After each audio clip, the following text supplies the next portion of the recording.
Buonasera a tutti, ho il piacere e l'onore di darvi il benvenuto all'assemblea annuale del gruppo giovani di Confindustria Vicenza. Ringrazio in primis voi tutti per la presenza, ringrazio Qua Business School per l'ospitalità in questa meravigliosa location, ringrazio Intesa San Paolo per la collaborazione. E dunque, di che cosa parleremo oggi? Parleremo di futuro, del futuro delle vostre aziende, del vostro futuro. Come dice lo stesso titolo dell'assemblea, che riprende anche un celebre film, Back to the Future, Ritorno al futuro, passaggio generazionale.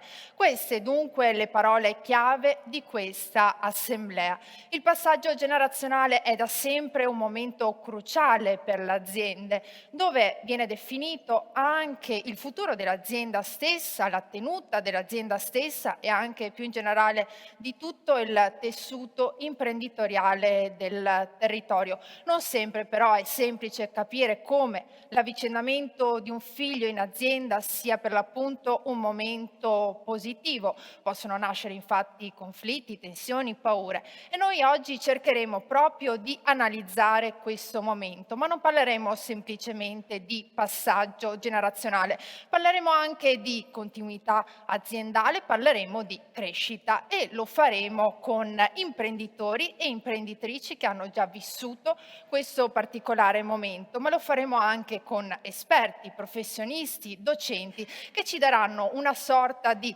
istruzioni per l'uso proprio per farsi trovare pronti all'appuntamento con questo passaggio di testimone da genitori a figli. E dunque lascio la parola per i saluti iniziali alla Presidente del Gruppo Giovani di Confindustria Vicenza, Camilla Ceno. Buongiorno a tutti, vi ringrazio per la partecipazione e ringrazio fin da ora tutti gli ospiti che interverranno nel corso di questa giornata. La Presidente Laura Dalla Vecchia, nonché il Vicepresidente Roberto Spezzapria, che oggi non ha potuto essere qui con noi, capofila del progetto Innovazione e Cambiamento per la continuità aziendale, che sarà illustrato prossimamente dal Professor Beretta Zanoni. Il Presidente dei Giovani Imprenditori del Veneto, Marco Dalla Bernardina, il direttore generale della Business School con la sede più bella d'Italia, Giuseppe Caldiera, sede prossima a splendidi vigneti, aggiungerei. Direttore, grazie per l'ospitalità e colgo l'occasione anche per ringraziare il professor Gubitta e la dottoressa Buzzi per l'eccezionale collaborazione e la capacità di declinare in un percorso formativo molto denso le nostre richieste.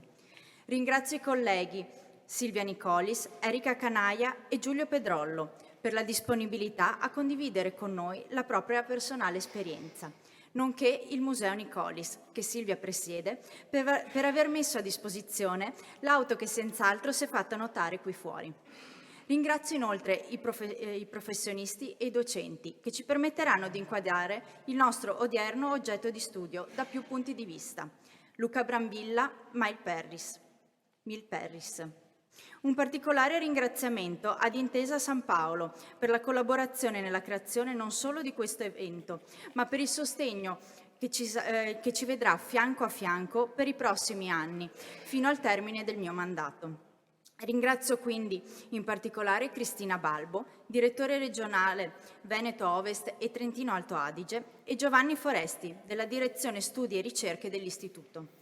Concludo ringraziando tutta la struttura di Confindustria Vicenza, in particolare Simone Bonini, con il nostro coordinatore, i ragazzi del Consiglio che ci hanno aiutato a elaborare il nostro corso con il QOA, Rocco Finco, Alessandro Facaro e Matteo Perin, nonché Alberto Pranovi e Sofia Casolo per l'organizzazione. Lascio ora la parola alla Presidente Laura Dalla Vecchia.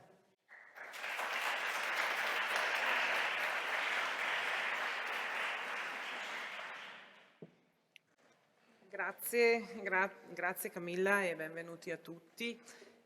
Sono proprio felice di essere qui, sono molto felice che ci sia tutta questa adesione a questo convegno. Camilla, la nostra Presidente dei Giovani, ha subito accolto con entusiasmo la spinta di questa Presidenza per sviluppare un progetto proprio che accompagni le aziende, quello che sarà presentato più tardi dal professor Beretta Zanoni e che abbiamo proprio chiamato innovazione e cambiamento per la continuità aziendale. Naturalmente il passaggio generazionale fa parte della continuità aziendale, ed è una cosa che prima o dopo colpisce qualsiasi imprenditore, ma oltre al passaggio generazionale inteso come passaggio ai figli, in questo senso il progetto che successivamente presenterà il professore spiegherà che cosa vogliamo offrire come servizio, come Confindustria, e questo evento dei giovani è uno diciamo, dei passaggi, uno dei casi che si possono affrontare, vedremo più tardi appunto degli esempi.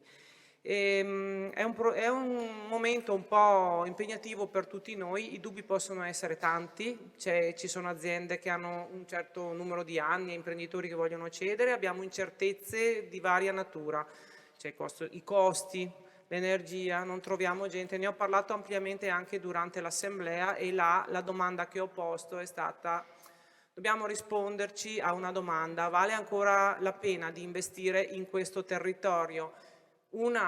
Sicuramente delle cose di cui abbiamo bisogno è capire come gestire le nostre aziende, e oggi vogliamo proprio affrontare questo tema. Sono contenta che qui ci confrontiamo tra junior, diciamo giovani imprenditori, e senior, e spero che vi portiate a casa qualcosa anche per le vostre aziende, per riflettere, per poter prendere agevolmente future decisioni. Grazie mille e niente, proseguiamo con i lavori. Grazie.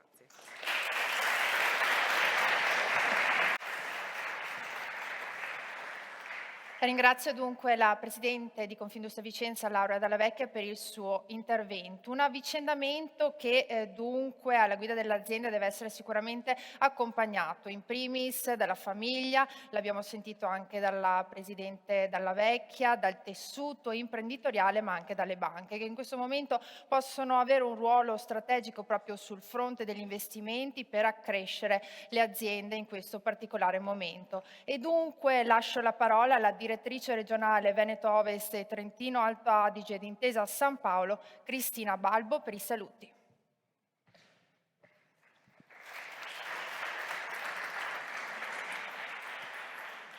Buonasera a tutti, grazie anche da parte mia e soprattutto alle due presidenti.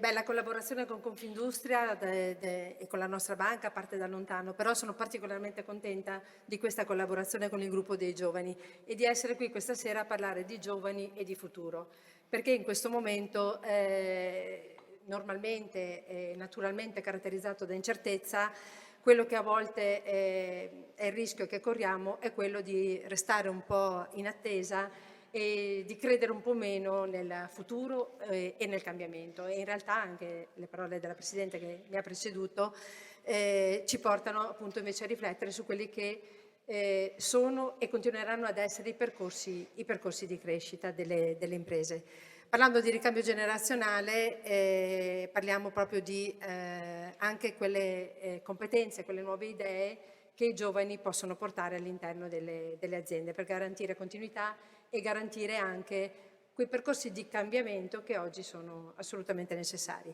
Il compito della banca naturalmente è sempre quello di continuare a fare la banca e quindi questa responsabilità ce la sentiamo forte. Continuiamo ad esserci, essere molto presenti sia sul fronte delle imprese che delle famiglie in un momento così difficile, ma abbiamo anche un po' l'ambizione e ci sentiamo anche un po' la responsabilità di accompagnare le imprese e il mondo associativo che le rappresenta in questi percorsi. Quindi ecco motivo per cui sono molto contenta di partecipare a questo evento e di essere a fianco di Confindustria in questo percorso, ma in quelli che dovremo affrontare i prossimi anni, che saranno impegnativi, ma come sempre succede anche nei momenti più difficili, e ci credo veramente, possono nascere veramente delle opportunità, se le sappiamo cogliere. Quindi grazie a tutti e auguro buon lavoro.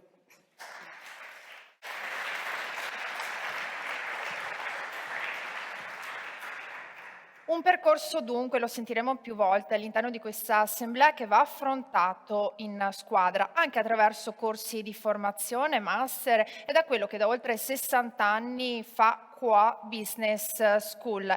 Lascio la parola, e lo ringrazio ancora per l'ospitalità in questa meravigliosa location, al direttore generale di Qua Business School, Giuseppe Caldiera. Grazie, buongiorno a tutti e benvenuti. Come diceva la vostra Presidente, voi siete a casa vostra, perché credo che una business school è il luogo, è il laboratorio dove si formano anche i giovani imprenditori, i giovani manager. Noi lo facciamo da 65 anni, festeggeremo proprio quest'anno questa tappa che ci rende la business school di più lunga tradizione oggi attiva in Italia. Una storia lunga che ha visto, soprattutto fin dall'inizio, però un modello istituzionale formativo originale, perché fin dall'inizio, quando negli anni 50 nacque questa scuola all'interno della Facoltà di Ingegneria di Padova, ci furono questi due soggetti che parteciparono, da una parte le imprese e dall'altra l'università. Questi sono i due pilastri che caratterizzano ancora il nostro modello istituzionale, ma anche il nostro modello formativo. Voi sapete quanto c'è stato anche una contrapposizione a volte tra l'accademia e le imprese, no? Le imprese chiedendo una formazione più concreta al mondo, a chi usciva dall'università, e l'università chiedendo una maggiore comprensione anche delle proprie capacità, delle proprie potenzialità, della propria ricerca. Bene, QUO si è sempre posto come un ponte tra queste due realtà e oggi, a 65 anni di storia, noi vediamo aumentato anche questo network. Oggi, accanto ai soci fondatori che hanno molto investito anche in questa scuola, di cui Confindustria Vicenza è uno dei fondatori più importanti, noi abbiamo 120 aziende che sono diventate soci sostenitori e abbiamo ben 17 università sostenitrici. I giovani imprenditori, il gruppo Giovani Imprenditori Vicenza da sempre è stato a fianco del QUOA. Ricordo negli anni '80, quando il QUOA si trasferì da Padova ad Altavilla Vicentina, in questa sede che diventerà ancora più bella, voi avete visto tutte quelle impalcature, perché verrà ripristinata, riportata a nuovo anche tutta la facciata e le barchesse. Abbiamo appena finito i lavori di ristrutturazione anche del college annesso e grazie anche ai meravigliosi vigneti che poi ci circondano, noi avremo una sede veramente bella. Grazie per essere la più bella sede di business school italiane, magari ce ne sono anche altre, ma siamo molto orgogliosi di questa, che è un patrimonio comune. Bisogna che lo sentiate come veramente un patrimonio comune.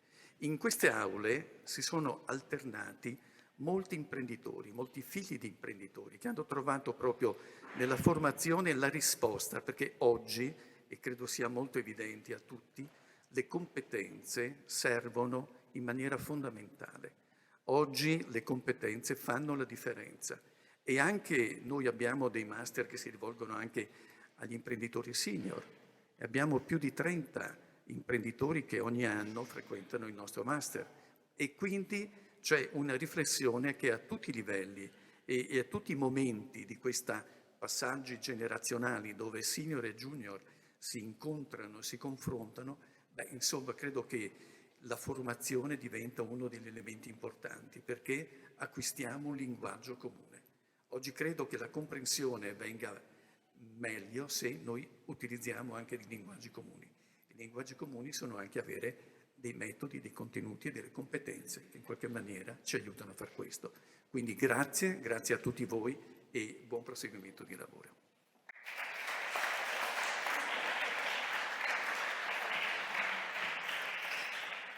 E dunque ora lascio nuovamente la parola alla Presidente del Gruppo Giovani Imprenditori di Confindustria Vicenza, Camilla Cielo, per la sua relazione.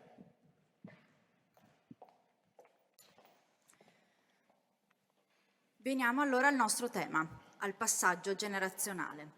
La misura del fenomeno la conosciamo abbastanza bene, seppur con alcune differenze, basate soprattutto su dimensioni e settore. La stragrande maggioranza delle imprese italiane fanno capo a una famiglia e, se consideriamo i dati dell'Istat riferiti al 2019, a capo del 13% di queste imprese ci sono persone dai 65 anni in su. Ciò significa che un numero molto grande di aziende si è trovata o si troverà in questi anni a dover attraversare un passaggio generazionale. Passaggio al quale, come indicano più fonti, capita ancora troppo frequentemente che l'impresa non sopravviva. La prima cosa che voglio sottolineare è che, paradossalmente, per quanto si stia parlando di family business, la verità è che il modo in cui avviene questo passaggio è tutt'altro che un affare di famiglia, perché dal buon esito di questo avvicendamento può dipendere l'aspettativa di vita dell'azienda. L'altra grande verità, e credo sia il caso di non usare tanti giri di parole, è che questo passaggio rappresenta un momento estremamente critico. È un momento di crisi che richiede di fare delle scelte. È un momento cruciale perché pone la proprietà nella condizione di dover fronteggiare un bivio e intraprendere la via migliore. Una via che non è solitaria, ma ne interseca migliaia di altre. Perché se è vero che nessun uomo è un'isola, tanto più è vero che nessuna azienda è un'isola. L'impresa è un arcipelago iperconnesso di relazioni.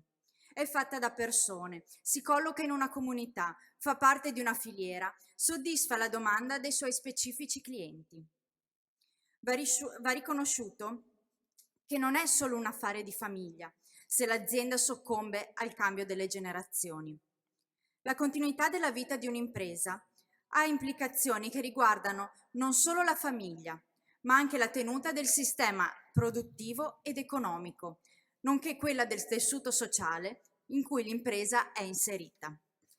In altri termini, se oggi un'impresa c'è e domani non c'è più, perché la famiglia che ne detiene la proprietà non ha saputo trovare i tempi e i modi per dare forma alla continuità dell'azienda, la vita non cambia solo per la famiglia, ma cambia per tutte le comunità economiche e sociali che vivono attorno a quell'impresa.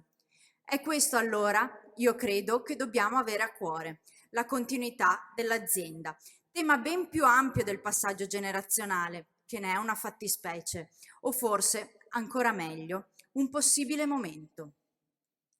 La continuità e la crescita dell'azienda ci impongono di saper guardare a lungo termine, che significa anche, tra le altre cose, guardare oltre noi stessi, oltre il nostro limite. Facile, no? Parliamoci chiaro. Alcune persone hanno avuto il genio, l'intuizione, l'abilità, le occasioni per dare a un pezzo di se stessi la forma di un'impresa. Giustamente amano la propria creatura e ritengono impensabile poterla consegnare nelle mani di chiunque altro.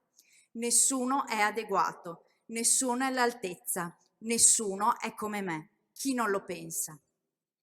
Allora, prendendo liberamente spunto dal film che dà il titolo alla nostra assemblea, proviamo a fare un esperimento mentale. Avete carta bianca e dovete inviare una lettera a voi stessi, ma con 25 o 30 anni in più e in meno sulle spalle. Quale suggerimento vi dareste per poter essere un imprenditore o un'imprenditrice migliore? Inizio io. Personalmente, guardando al futuro, mi inviterei a un atto di onestà intellettuale. Cara Camilla, tu non sei la tua azienda. La tua azienda può vivere anche oltre e senza di te e questo deve essere il traguardo finale del tuo lavoro. Affinché ciò accada, devi essere capace, per prima, di farti parte attiva di un passaggio di consegne che, ti piaccia o no, deve necessariamente avvenire e nel modo migliore possibile, se non vuoi mettere a repentaglio il futuro di tutto ciò che hai creato. So che l'analogia con il rapporto padre-madre, figlio-figlio, figlio-figlia sarebbe fin troppo facile e scontata, specie per me che ho un debole per il tema. Ma in questo caso preferisco tenerla da parte, visto che, per quel che ci riguarda, è proprio il rapporto reale tra padri e figli, tra genitori e figli, a essere al centro della discussione. Attenzione, ci tengo a precisare che qui non si sta parlando di vecchie generazioni che devono farsi da parte per lasciare spazio alle ingrate generazioni più giovani, abituate a trovarsi la pappa pronta. Tutt'altro. Parliamo di persone con un'esperienza che è un tesoro inestimabile e capacità peculiari difficilmente replicabili, che devono assumersi la responsabilità di essere artefici di un cambiamento che non può essere evitato né rimandato e del quale chi è nato dopo deve assumersi a sua volta la responsabilità di farsi adeguato interprete. La questione anagrafica, tuttavia, va inevitabilmente posta. Tolte le eccezioni alla regola, chi è più giovane non solo ha più energia, più fame, più voglia di mettersi in gioco, ma spesso, e qui gioca un ruolo fondamentale la formazione, ha anche più competenze, o meglio, le giuste competenze e la giusta propensione all'apertura mentale per affrontare la modernità e le sfide che si prospettano all'orizzonte. La nostra generazione, quella dei millennials, che oggi ha tra i 30 e i 40 anni, quella che si trova nella situazione di potere o dovere raccogliere il testimone, e su questo punto ritorno a breve. Sicuramente manca di molte esperienze che sono toccate a chi è venuto prima, ma ci va riconosciuto qualche esperienza su cosa voglia dire vivere nell'incertezza e cavarsela nonostante tutto ce la siamo fatta. Non è mia intenzione elencare tutte le crisi, i crolli e la sovrappopolazione di cigni neri che ha caratterizzato gli ultimi anni, ma si tratta di elementi non trascurabili che fanno parte del nostro bagaglio culturale e dobbiamo andare fieri di essere arrivati dove siamo e avere ancora le forze per guardare con fiducia al futuro. Una precisazione. Prima ho detto potere o dovere raccogliere il testimone, non a caso, perché ancora troppo spesso il passaggio generazionale sembra dover avvenire in modo automatico e in un'unica direzione, senza che vengano prese in considerazione le reali condizioni e le reali alternative, con in testa un'unica cosa prima di tutto, il bene dell'azienda. Diciamocelo una volta per tutte, non c'è niente di automatico nel passaggio generazionale in azienda. Competenze e merito dovrebbero essere unità di misura fondamentali in queste fasi e non necessariamente il cerchio stretto della famiglia è lo sbocco ideale di un passaggio di consegna. Per quanto possa sembrare difficile, e senz'altro lo è, va evitata la confusione tra ciò che è famiglia e ciò che non lo è. L'azienda va avanti se ci sono persone in grado di farla funzionare. Se sono all'interno della famiglia, allora parliamo pure di passaggio generazionale, altrimenti si pone comunque l'onere di garantire la continuità dell'azienda cercando risorse esterne. Ma mi rendo conto che così rischiamo di aprire un ulteriore capitolo, tra l'altro molto delicato, nel quale per forza di cose non possiamo addentrarci oggi, che è quello della managerializzazione e che sarà invece adeguatamente trattato all'interno del nostro corso con il QOA. Allora, tornando semplicemente alla questione anagrafica, se siamo tutti d'accordo sul fatto che il futuro ci aspetta è dominato dall'incertezza, immagino si possa anche concordare sul fatto che l'incertezza è difficilmente gestibile senza capacità di adeguarsi, assecondare e anticipare il cambiamento. E in azienda il cambiamento passa inevitabilmente dall'innovazione e l'innovazione, caso vuole, passa molto spesso attraverso le menti e le mani di chi è più giovane. Non è retorica, è evidente, ce lo dicono sempre i dati, che spesso il ricambio generazionale è correlato dalla capacità digitale, di innovazione e tecnologica delle imprese. L'impresa che lavora, che opera sul mercato, è un essere vivo, è un essere con storia, con una cultura che trova nell'evoluzione e nell'innovazione l'unica via per continuare a vivere e prosperare. È bene avere radici solide e profonde, tanto quanto avere rami rigogliosi. Senza le une e gli altri, la pianta non può sopravvivere a lungo. E non possiamo neanche temere la potatura, perché se i tagli sono fatti con cognizione di causa, fortificano ben più di quanto indeboliscano. È nostro compito, a un certo punto, essere bravi con le cesoie. Veniamo allora alle conclusioni. Le difficoltà nell'affrontare il processo di convivenza e poi di transizione generazionale possono essere davvero molte.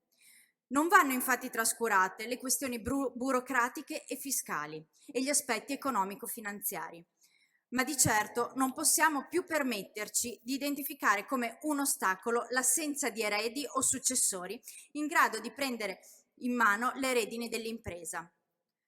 Questo, più che un ostacolo, è un alibi. Gli eredi successori non cadono dal cielo, vanno creati, formati, accompagnati e responsabilizzati. È questo il primo tassello del passaggio generazionale. Gli strumenti vengono dopo o in parallelo. Se manca la presa di coscienza e la volontà di preparare il terreno a chi verrà dopo, difficilmente si farà molta strada. Certamente dispiace a tutti non avere una DeLorean per fare avanti e indietro nel tempo, per predisporre le cose per bene, con la sicurezza che solo il senno di poi ci può dare. Purtroppo, temo mancheranno ancora a lungo mezzi simili. Dobbiamo quindi attrezzarci con tutti i mezzi, anche quelli psicologici e relazionali, per far sì che il passaggio generazionale diventi a tutti gli effetti un progetto da strutturare, pianificare ed eseguire al meglio affinché le nostre imprese possano avere vita lunga. Come arrivare preparati? Ad esempio, iscrivendosi al nostro corso qui al CUOA, Essere impresa familiare oggi. Oppure partecipando agli incontri che saranno organizzati in seno al progetto di Confindustria Vicenza. Quello che mi auguro di ottenere nella giornata di oggi è un quadro, il più possibile chiaro e completo, dato il contesto e i limiti di tempo, di cosa voglia dire sul serio passaggio generazionale. Quali sono le premesse affinché possa essere gestito al meglio e quali sono le conseguenze se ne trascuriamo l'importanza o ne rimandiamo troppo a lungo la pianificazione. Non possiamo rischiare di arrivare impreparati o troppo tardi a questo appuntamento, perché a quel punto avremo messo a rischio non solo o non tanto la famiglia, ma tutte le persone che vivono attorno all'impresa. Le famiglie che hanno la proprietà di un'azienda non possono scordare questo aspetto. Dobbiamo ricordare sempre che le nostre imprese non servono solo a fatturare o fare PIL, cose nobilissime ed essenziali, ma concorrono anche, in modi che non sono meramente ed esclusivamente economici, a fare star meglio le persone. È questo che ho in mente quando si parla di ruolo sociale di chi fa impresa. È questo che va tenuto a mente quando si parla di passaggio generazionale. Grazie.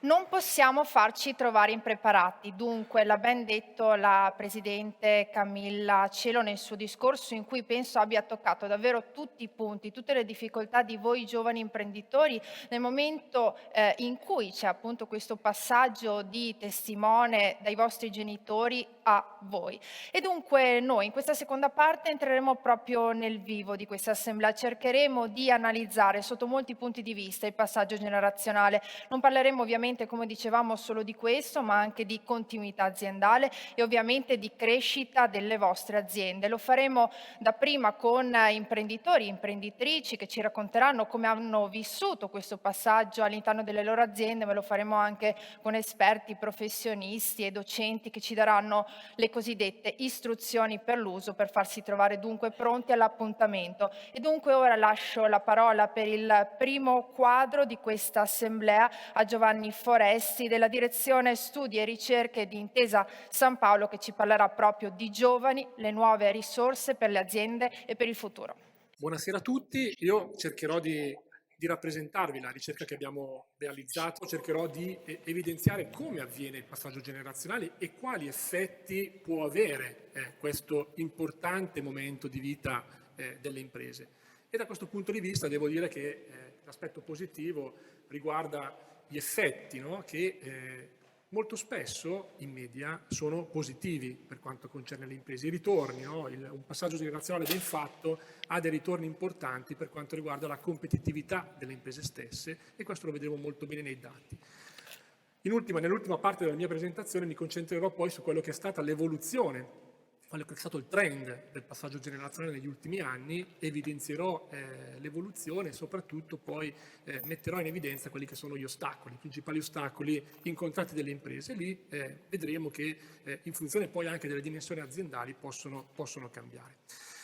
Ma vediamo a questa prima slide. Già prima la Presidente insomma, citava i dati dell'Istat. Qui ho voluto in realtà presentarvi alcune elaborazioni che abbiamo realizzato al nostro interno. Abbiamo in modo particolare rappresentato la percentuale di imprese che ha il proprio board completamente costituito, no, da over 65 anni. Ci siamo concentrati sul manifatturiero, che poi, come dire, l'anima, no, di questo territorio, in modo particolare un territorio ricco di imprese manifatturiere e ricco anche di distretti industriali.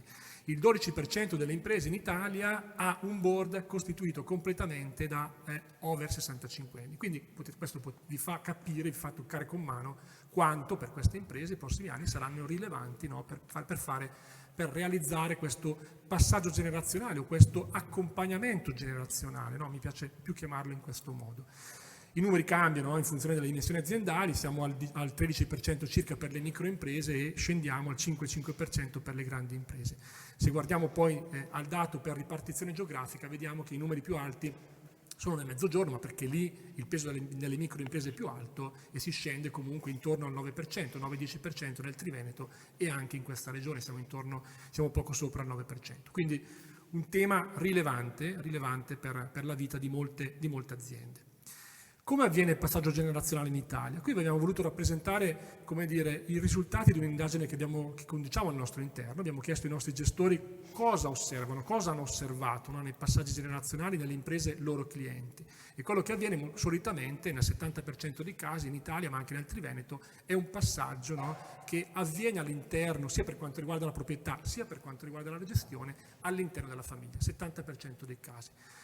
Il 14% dei casi porta invece all'ingresso di manager all'interno della famiglia, all'interno dell'impresa, con la proprietà che rimane in famiglia. Poi c'è un 13% dei casi in cui invece c'è un cambio completo della proprietà. Questa è un po' la fotografia, no, di quello che avviene, quindi prevalentemente c'è una via interna al passaggio generazionale. Quali sono, no? Cosa succede quando si realizza il passaggio generazionale? Che ritorni ci sono per quanto concerne l'evoluzione delle imprese? Beh, la fotografia che vi racconta questa slide è che solitamente, no, questo momento che è critico, no, un momento davvero critico per la vita aziendale, solitamente comunque porta più vantaggi che svantaggi. Questo già è una notizia, no? Tutte le tipologie di passaggio generazionale, qui ve l'abbiamo evidenziati, quindi il cambio di proprietà completa, l'ingresso di manager in azienda, piuttosto che l'avvicentamento in famiglia della gestione della proprietà, hanno la parte dell'istogramma blu, che è quella che vi evidenzia un miglioramento, no, portato dal passaggio generazionale, che supera la linea rossa che vi evidenzia le criticità. La seconda informazione che ci dice questa slide è che in realtà l'ingresso di manager in azienda, che se vogliamo è una delle vie, no, diciamo meno praticate, il 13% dei casi, l'abbiamo visto nella slide precedente, è quella che può portare più vantaggi alle imprese. La percentuale di gestori che ci ha indicato un miglioramento, no, dopo l'ingresso di nuovi manager è particolarmente alta. Quindi questa è un'altra informazione. Quindi passaggio generazionale è un momento difficile, ma in realtà per molte imprese rappresenta più un vantaggio che uno svantaggio, e in secondo luogo il vantaggio, no, le esternalità che vengono portate dall'ingresso di nuovi manager.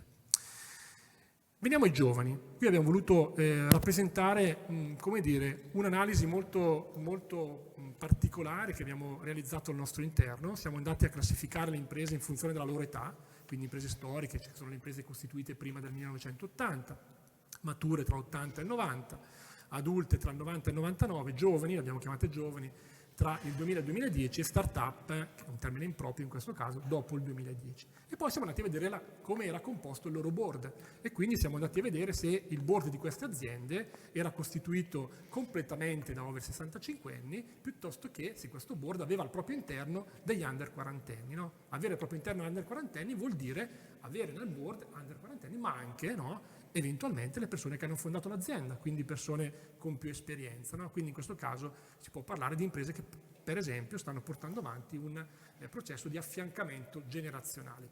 E la notizia positiva è che è evidente, no? L'evidenza è abbastanza schiacciante da questa slide.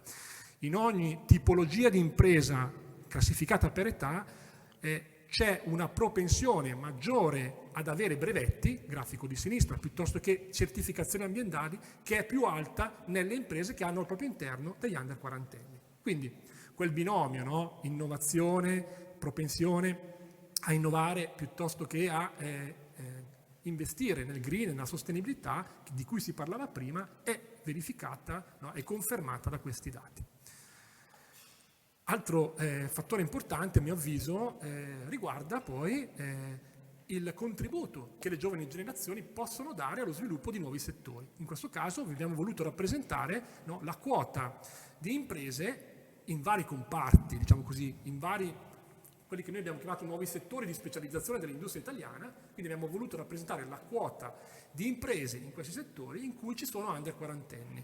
Quindi abbiamo rappresentato questa quota per il settore degli integratori alimentari, un settore nuovo, molto dinamico, in cui l'Italia si è molto specializzata negli ultimi anni, in cui abbiamo acquisito un avanzo commerciale importante, il settore dell'aerospace, di cui si parla molto, la filiera delle rinnovabili, quindi tutte le imprese che producono componentistica per questo comparto, la cosmetica.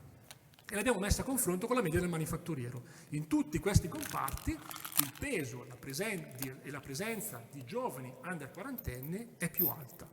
Si va da un massimo del 26,5% di imprese specializzate in integratori alimentari con under quarantenni al proprio interno. Quindi questo ci dice che probabilmente, no, i giovani possono dare una spinta anche allo sviluppo di questi nuovi settori che sono altamente dinamici, che possono, no, crescere molto sui mercati internazionali in modo particolare. Ultimo aspetto, abbiamo cercato di vedere, no, confrontare le performance di crescita reddituali tra imprese con al proprio interno under quarantenni nel board e imprese con board costituito completamente da over 65 anni. Beh, i risultati mi sembrano abbastanza schiaccianti. Si va da una crescita dell'11,6% tra il 2019 e il 2021 per il fatturato delle imprese manifatturiere con under quarantenni al proprio interno, al 6,5%, comunque rispettabile, delle imprese costituite completamente nel proprio board da over 65 anni. L'aspetto interessante è che poi i ritorni ci sono anche in termini di redditività e lo vedete rappresentato nel grafico di destra, su cui non mi soffermo per motivi di tempo. Andiamo avanti e vado alla seconda parte del mio intervento. Qual è stato il trend in termini di passaggio generazionale, no? Di cambiamento del board delle aziende negli ultimi anni? Ve l'abbiamo voluto rappresentare in questa slide che vi evidenzia la percentuale di imprese che nel periodo analizzato hanno apportato modifiche al proprio board. Qui abbiamo rappresentato la fotografia dei distretti confrontata con quella delle aree non distrettuali. Sappiamo, come dicevo prima, che i distretti sono, no, una componente importante di questo territorio, per cui mi sembra molto esemplificativo di quello che potrebbe essere successo in questi luoghi. Ebbene, quello che ci evidenzia questa slide è che nel biennio 2020-2021, quindi se vogliamo con l'inizio della pandemia, c'è stato un rallentamento del fenomeno. Probabilmente le aziende, no, hanno dovuto affrontare un momento complesso della loro vita aziendale, la pandemia sicuramente è stato un trauma importante e da questo punto di vista hanno avuto un rallentamento. Quali sono gli ostacoli? Qual è la quota di imprese che dichiara di aver avuto ostacoli, aver dovuto affrontare ostacoli durante il loro ricambio generazionale? Beh, di fatto, mediamente, un'impresa su due dichiara di aver avuto ostacoli, di aver avuto difficoltà, criticità. Si va da un 47%, 48% nel mezzogiorno a un 55% nel nord-est. Il grafico di destra ci dice che le difficoltà sono maggiori per le imprese più piccole, le microimprese, no? In questo caso si va da un 52% fino al 25% delle imprese, no, con più di 500 addetti. Quindi il tema del passaggio generazionale è particolarmente sentito soprattutto dalle imprese più piccole. In realtà, quando poi andiamo a vedere le difficoltà in funzione delle dimensioni aziendali, le tipologie di difficoltà, no, lette attraverso le dimensioni aziendali delle imprese, quello che uno osserva è che queste cambiano in maniera significativa. Se ci confrontiamo sul grafico di destra, quello che è evidente, no, è che le piccole imprese in modo particolare fanno fatica a trovare eredi, trovare successori. No? Lì probabilmente, no, quel tema di cui si diceva prima, no, quella difficoltà che l'imprenditore ha a distinguere tra famiglia e impresa, probabilmente si sente in maniera rilevante. Le imprese più piccole risentono anche molto delle difficoltà burocratiche e legislative, mentre invece le imprese più grandi hanno, sono quelle che risentono di più dei conflitti familiari, e qui leggiamo anche notizie sui giornali, quindi questo, diciamo così, è una conferma di quello che leggiamo aneddoticamente anche sulla stampa, e le imprese più grandi hanno anche difficoltà nel trasferire le competenze. E qui vengo alla chiusura, no? Il problema delle competenze, no? Se ne parlava molto prima e a mio avviso questo è un luogo in cui davvero si creano competenze.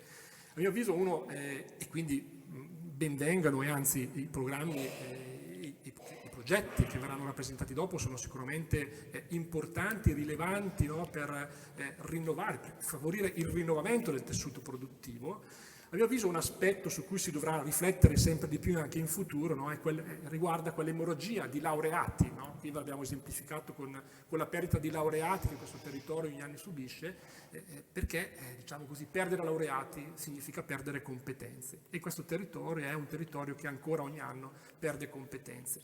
Qui abbiamo rappresentato in questa slide per ogni diciamo così, area geografica, no? Il saldo dei laureati entrati in regione rispetto ai laureati persi dalla regione. Il primo istogramma, la parte alta, vi indica che nel 2020 in questa regione sono entrati dall'estero 1.200 laureati, però ne sono usciti 2.876 e questo sicuramente è una perdita di capitale umano importante ed è sicuramente, no, una criticità, no, che rende più difficile trovare quelle competenze e quindi affrontare con successo quel passaggio generazionale di cui abbiamo detto prima. Le mie conclusioni sono molto veloci. Questa mia presentazione vi ha fatto capire quanto per una fetta importante di questo del tessuto produttivo di questo territorio dell'Italia sia importante affrontare con successo il passaggio generazionale. La notizia positiva che vi ha dato questa presentazione è che laddove il passaggio generazionale è stato affrontato con successo, con attenzione e con organizzazione, i risultati in termini di competitività sono stati positivi. Quindi io sono ottimista. Credo che questo sia un momento davvero complesso per il nostro tessuto produttivo, si è detto prima, no? Ci sono criticità sul fronte dei costi, ci sono diverse incertezze che caratterizzano l'economia italiana. Io credo però che questo sia anche un momento di grande opportunità, no? E sicuramente affrontare queste opportunità con un accompagnamento generazionale di cui ho parlato adesso può rappresentare sicuramente un fattore di successo e di rinnovamento per questo territorio e più in generale per l'economia italiana. Grazie per l'attenzione.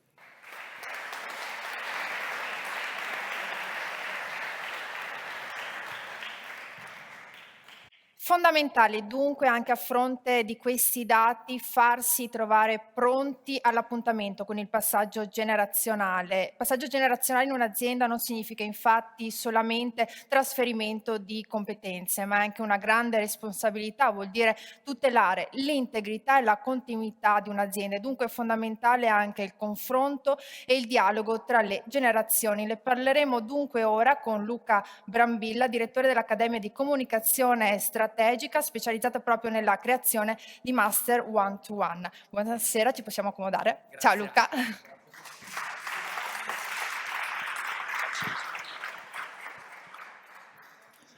Con te Luca vorrei iniziare da una frase che sicuramente rappresenta l'anima del tuo lavoro, ma anche il cuore pulsante di quello che stiamo ascoltando in questo momento. La negoziazione più importante è quella con noi stessi. Perché? Perché se non stiamo bene con noi stessi, se abbiamo dubbi, ansie, paure, se non ci sentiamo all'altezza, arriviamo ovviamente impreparati a questo appuntamento, arriviamo dunque a confrontarci con la famiglia dove appunto, come dicevamo, siamo impreparati. E dunque ti chiedo la prima domanda, qual è l'importanza delle relazioni nei passaggi generazionali?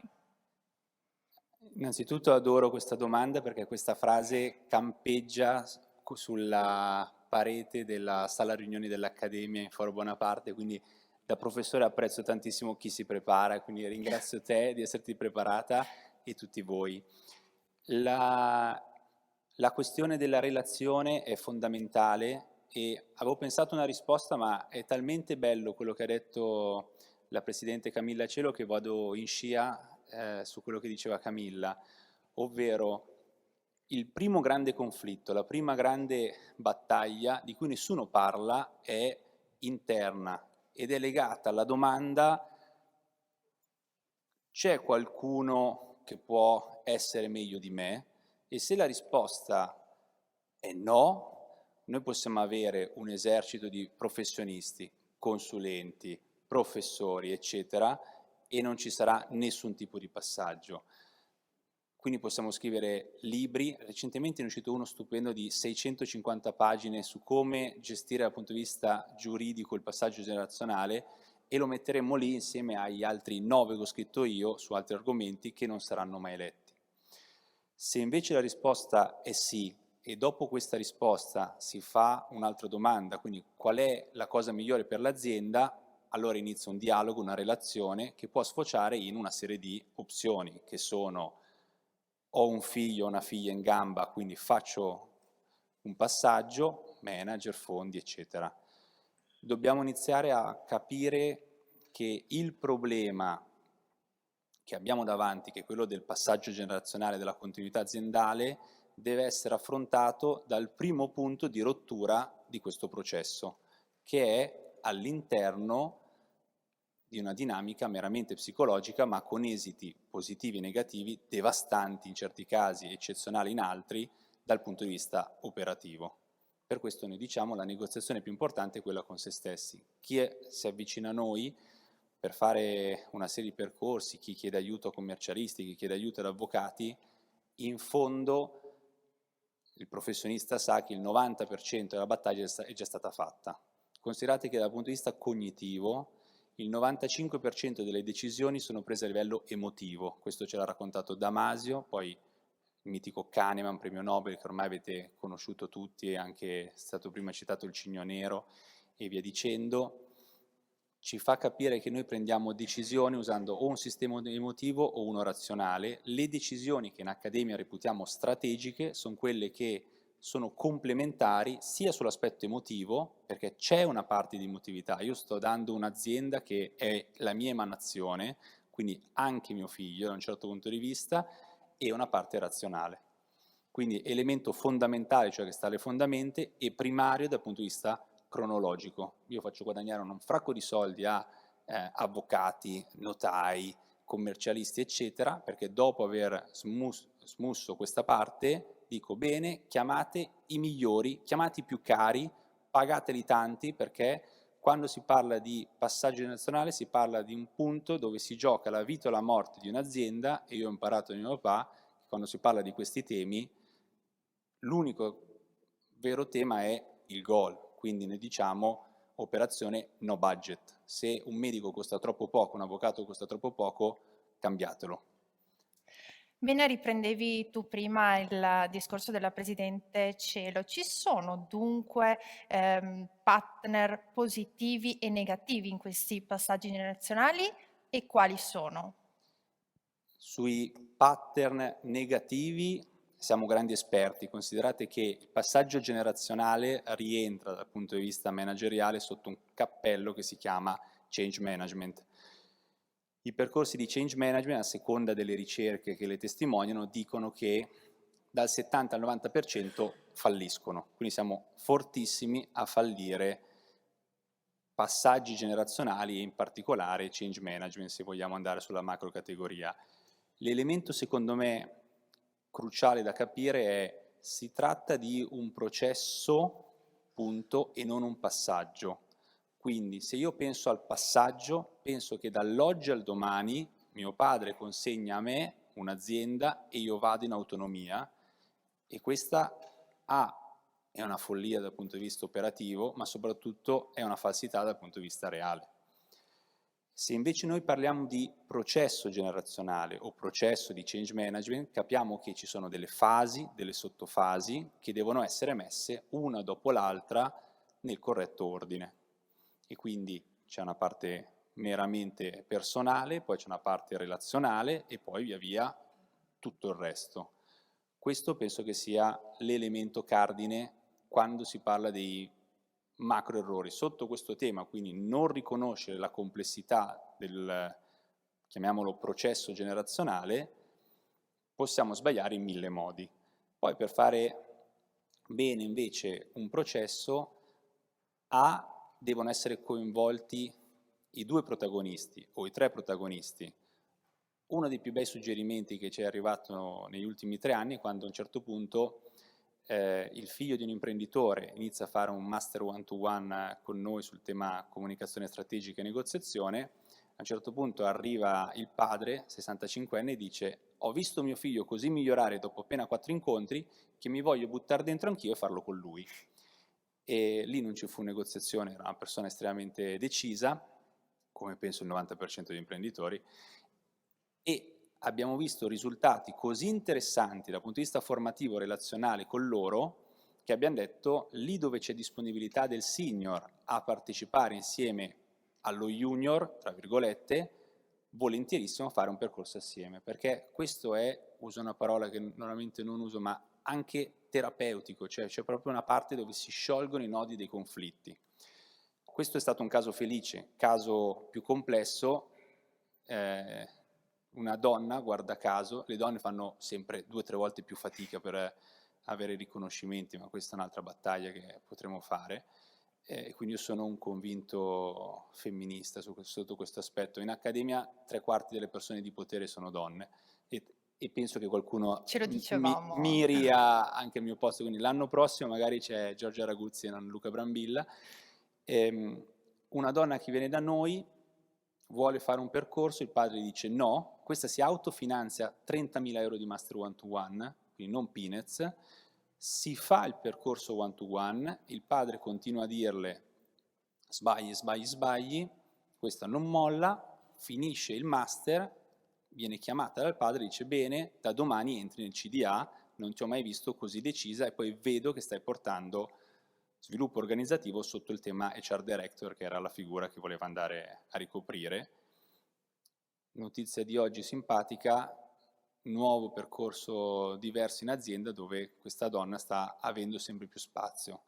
Quindi abbiamo visto di tutto, dai casi felici ai casi complessi, fanno molto più scuola i casi secondo me complessi, okay? Perché se noi dovessimo fare un incontro raccontando dei passaggi generazionali falliti per questioni insignificanti, dovremmo citare tantissime belle aziende che noi consideriamo italiane, che italiane non lo sono più, che consideriamo familiari e familiari non lo sono più. Sono più i casi felici o quelli difficili da affrontare che tu ti trovi a vedere di volta in volta? Io penso di vedere diversi casi complessi, ma in ogni caso vedo comunque tanti casi felici, perché noi non vendiamo, ci facciamo comprare, quindi chi viene da noi ha già negoziato con se stesso. Magari non ha negoziato tra padre e figlio, tra figlio e figlia, e lì se vedo una persona coinvolta vado in aiuto. Insegno in 5 università negoziazione, dico qualcosa sappiamo, e quasi sempre faccio capire all'altra persona, quindi chi deve delegare, che anche qua bisogna cambiare secondo me lo storytelling, non è un passaggio, perché immaginate questa cosa, se c'è un passaggio, io ho la palla, la passo un'altra, dopo un secondo io non ho più la palla, non sto più giocando, ok?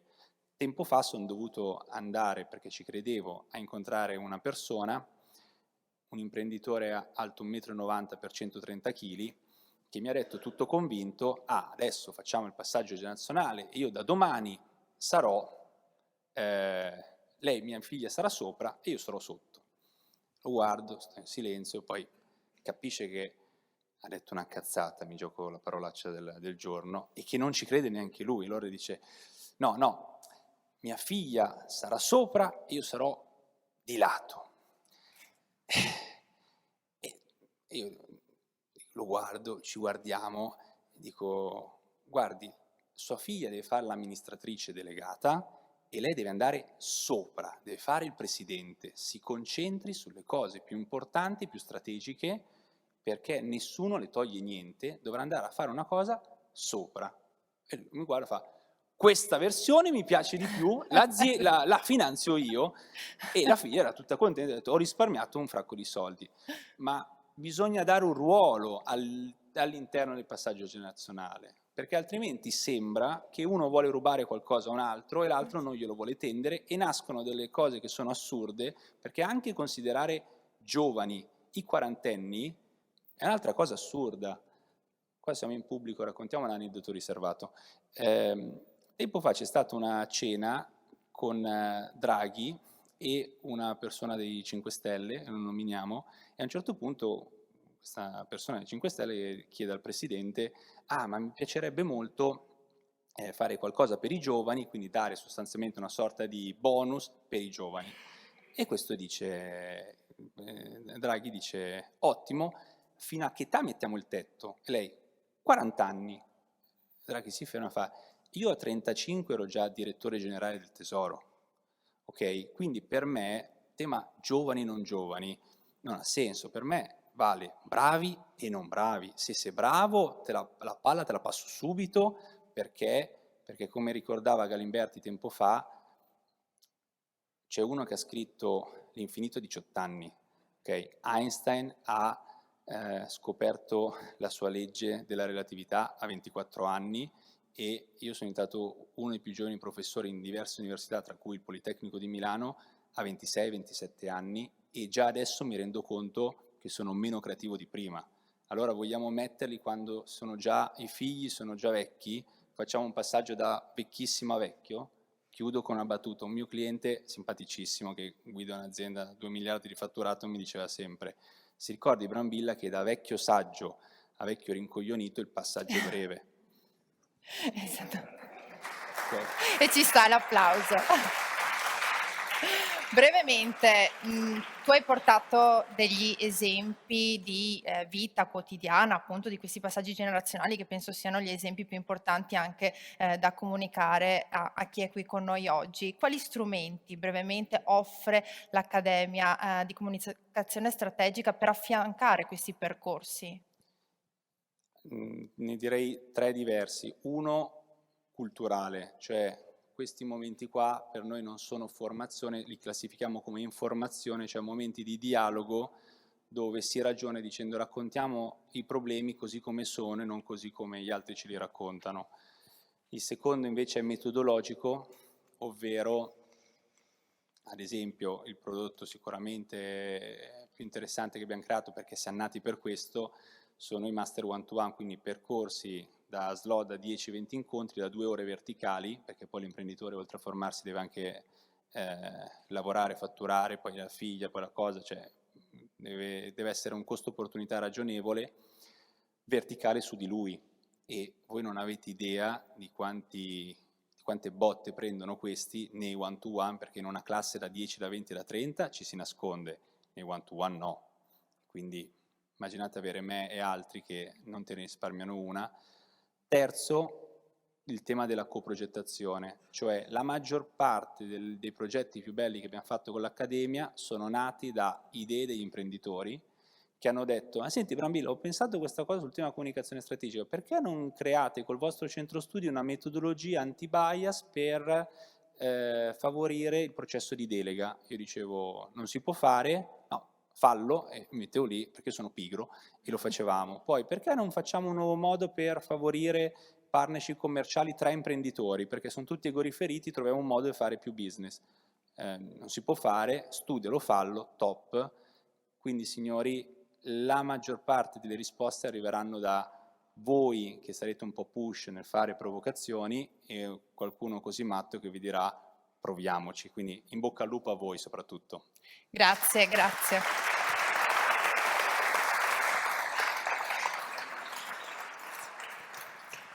Grazie a Luca Brambilla. Piano piano stiamo davvero componendo il quadro di questo grande puzzle che alla fine riusciremo a comporre, anche se difficile, darà veramente un quadro definitivo di che cosa significa effettivamente passaggio generazionale. Ed ora continuiamo l'assemblea parlando di continuità aziendale e lo facciamo con Mile Peris di Peris Associati. Prego. Ringrazio innanzitutto Confindustria Vicenza e il COA per questo invito a dare questo contributo su un tema così delicato. L'intervento, è finalizzato a dare un quadro di massima degli elementi principali del passaggio generazionale. Con la consapevolezza, riagganciandomi a quello che si diceva prima, l'impresa di famiglia è un valore sociale da preservare nel tempo, il passaggio generazionale è un momento molto molto delicato e pertanto va preparato per tempo. Preparato per tempo con l'altrettanto consapevolezza che l'impresa deve crescere, più è strutturata, più è grande, più è possibile strutturarla. Nel momento in cui è strutturata c'è più possibilità di intervenire a livello di strumenti per la gestione del passaggio generazionale e quindi nella sostanza di dare un pochino spazio sia alle vecchie generazioni che alle nuove generazioni. Il nostro intervento, diciamo, si articola su 3 passaggi principali, quindi alcune definizioni, appunto la crescita come driver del passaggio generazionale e una breve casistica indicativa.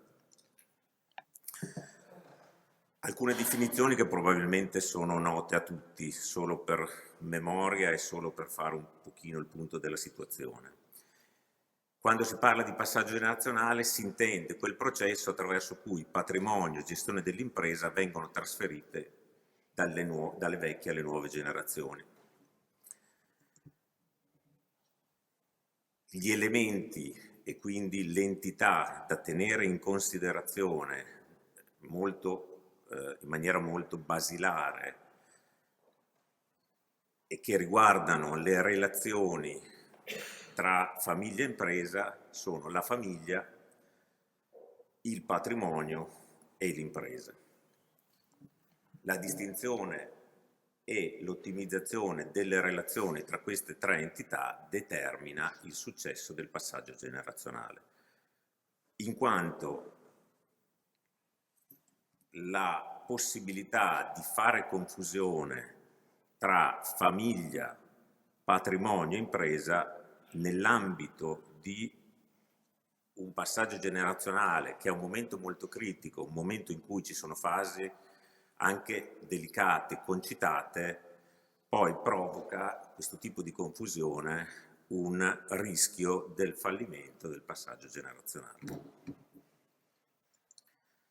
Alcune definizioni, diciamo, che sono piuttosto elementari e hanno carattere anche giuridico. La famiglia rappresenta il nucleo sociale di persone congiunte da vincoli di parentela o affinità. Il patrimonio è il complesso dei beni mobili e immobili dei rapporti giuridici attivi e passivi avente contenuto economico, ricchezza che un soggetto possiede in un determinato momento, quindi è la ricchezza. L'impresa rappresenta l'attività economica professionalmente organizzata al fine della produzione e dello scambio di beni e servizi, quindi chiaramente l'azienda poi rappresenta poi il bene che viene gestito attraverso l'impresa. La relazione tra famiglia, patrimonio e impresa. In maniera molto semplice, la famiglia detiene il patrimonio. All'interno del patrimonio c'è l'impresa. L'impresa generalmente è gestita dalla famiglia. Sono concetti molto molto semplici.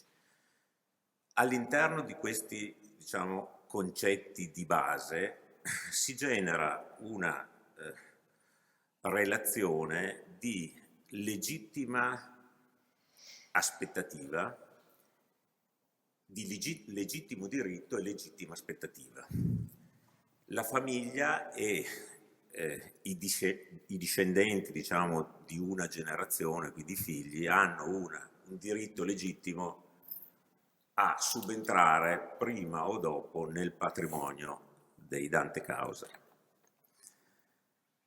C'è invece una legittima attesa per quanto riguarda l'impresa, a gestire l'impresa, e qui nascono chiaramente degli elementi di criticità per via di tutta una serie di situazioni che adesso vedremo e che nascono da una peculiarità che sono correlate all'azienda e peculiarità che sono legate agli individui e alla famiglia. Che ruolo può avere la famiglia all'interno dell'impresa? La famiglia può essere solo proprietaria, sarebbe poi il punto C dell'impresa, iniziamo dal basso. Può essere proprietaria con ruoli gestori di vertice e quindi può essere sia proprietaria che avere dei ruoli nell'ambito del board, quindi dei consigli di amministrazione, degli organi amministrativi, oppure può avere non solo la proprietà o un ruolo, diciamo, gestorio di vertice, ma anche un ruolo, diciamo, più operativo. Stiamo parlando quindi di una funzione manageriale della famiglia all'interno dell'impresa. Già questo tipo di relazioni tra impresa, tra famiglia, patrimonio e impresa ci fanno capire che più l'impresa è strutturata, più c'è possibilità di gestire il passaggio generazionale. Perché? Perché banalmente, in una azienda che ha una determinata dimensione, e questo è uno dei concetti per noi abbastanza importanti, forse chiave, c'è una possibilità di maggiore strutturazione, quindi ogni individuo ha la possibilità di trovare soddisfazione e vedere poi appunto soddisfatte le proprie aspettative e le proprie attitudini. Chiaramente se l'impresa è molto piccola, questi tre elementi si vanno a confondere. Gli obiettivi principali del passaggio generazionale sono protezione del valore patrimoniale per la famiglia, protezione del valore dell'impresa in una prospettiva di crescita, la tutela delle generazioni attuali, favorire l'inserimento delle generazioni future. È molto chiaro dal punto di vista anche giuridico che, e sono concetti comunque economici di sostanza, che il patrimonio, finché un soggetto è in vita, è di quel soggetto. Quindi è corretto tutelare, cioè pensare sempre alla tutela dei dante causa, è altrettanto corretto trovare delle soluzioni che consentano alle nuove generazioni di subentrare proteggendo le vecchie generazioni. E ci sono chiaramente tutta una serie anche di soluzioni, di casistiche che consentono nella sostanza di raggiungere questo tipo di obiettivi. Ecco, il tema che si diceva prima, che diceva l'illustre relatore che mi ha preceduto, è molto attuale, cioè il fatto che l'allungamento dell'aspettativa di vita e l'introduzione di tecnologie sempre, diciamo, più sofisticate, che non sono solo di appannaggio delle nuove generazioni, ma anche delle cosiddette vecchie generazioni, in qualche modo portano a pensare, ma non solo pensare, sono dei casi che si stanno già verificando, che c'è un allungamento della vita imprenditoriale delle vecchie generazioni e si genera il cosiddetto salto generazionale, cioè ci sono dei casi in cui a un certo punto, e questo è riferito più che all'impresa, al patrimonio, è un concetto che vale di più, è più applicabile sul patrimonio. Ci sono dei casi in cui in realtà chi subentra nel patrimonio sono i nipoti e non tanto i figli. Adesso senza fare degli esempi, basta vedere l'erede al trono che si trova a 73 anni, di fatto e sarà di passaggio in attesa, però il vero erede sarà poi suo figlio, per quanto riguarda, diciamo, gli eventi molto recenti legati alla corona inglese. Quindi questo è un tema, perché alla fine ci sono delle generazioni che per qualche motivo non riescono a subentrare nel patrimonio, in qualche modo a usufruirne e quindi, e questo è legato all'azienda, a determinarne le sorti, perché per determinare le sorti e quindi anche la governance di un'impresa è comunque uno degli aspetti fondamentali è detenerne la proprietà, altrimenti si è sempre in qualche modo dei soggetti in qualche modo non compiuti. E purtroppo ci sono tanti casi e ci sono anche tante soluzioni che consentono e comunque oltre a consentire bisogna prevedere in qualche modo che le nuove generazioni possano subentrare nel patrimonio quando le vecchie generazioni sono ancora in vita, senza che queste necessariamente debbano mettersi da parte, appunto pensando a dei ruoli diversi, a delle crescite individuali diverse, all'implementazione delle competenze. Per quanto riguarda la gestione del passaggio generazionale, tipicamente le fasi che dovrebbero essere affrontate sono 3, cioè quindi un assessment sull'impresa, quindi capire la fase, diciamo, economica in cui si trova l'impresa,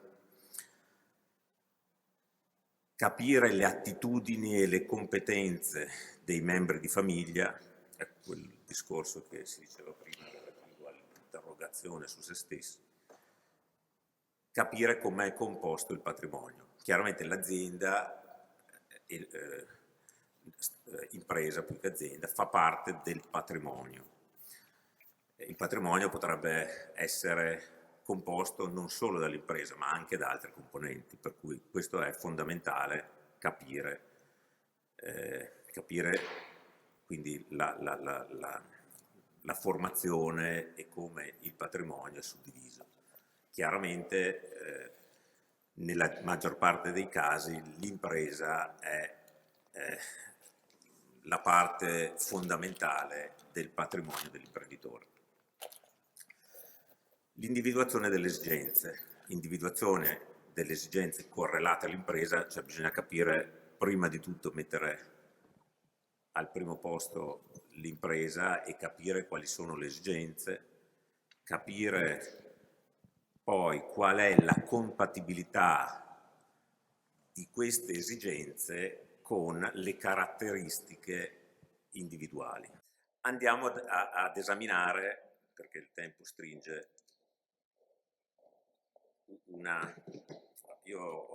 abbiamo ipotizzato tre casi assolutamente generici, però che hanno avuto, diciamo, che si sono effettivamente verificati. La descrizione del primo caso è il passaggio generazionale tra la seconda e la terza generazione di un gruppo industriale italiano in forte crescita e con patrimonio consolidato. La seconda generazione era pienamente attiva. La terza generazione aveva spiccate capacità imprenditoriali e manageriali. La struttura e l'organizzazione d'impresa erano adeguate nel senso che c'era spazio per tutti. È nato un conflitto relazionale tra la seconda e la terza generazione, anche perché la terza generazione era di fronte alla scelta se continuare l'impresa, diciamo, di famiglia oppure crearsi una propria strada imprenditoriale, anche perché passato quell'arco temporale in cui c'è l'affermazione imprenditoriale di un individuo, poi diventa più complesso. Quindi se si perde quel treno e non c'è la possibilità di avere quel tipo di percorso all'interno della propria impresa familiare, è un tema molto delicato. Come è stato risolto? In qualche modo l'analisi ha portato a capire che la terza generazione aveva bisogno di sentirsi in qualche modo proprietaria di un pezzo dell'impresa. Quindi dall'altra parte la seconda generazione era molto attiva e era un po' restia a, diciamo, consegnare questo pezzo di patrimonio, per cui la soluzione è stata di separare nell'ambito del patrimonio gli asset liquidi e real estate del patrimonio aziendale, quindi il patrimonio, la parte, diciamo, di patrimonio consolidata è stata in qualche modo scissa, staccata. Solo una breve esposizione su questo secondo caso. Questo è un caso in cui c'è il passaggio generazionale tra la terza e la quarta generazione, per cui la quarta generazione in qualche modo ha fatto un passo indietro, ha consentito l'intervento di manager, poi la società è stata, diciamo, quotata in borsa e è cresciuta molto. La quarta generazione ha ottenuto comunque la propria soddisfazione nell'ambito delle proprie capacità, nell'ambito di ruoli che ha assunto nel consiglio di amministrazione. Grazie molte.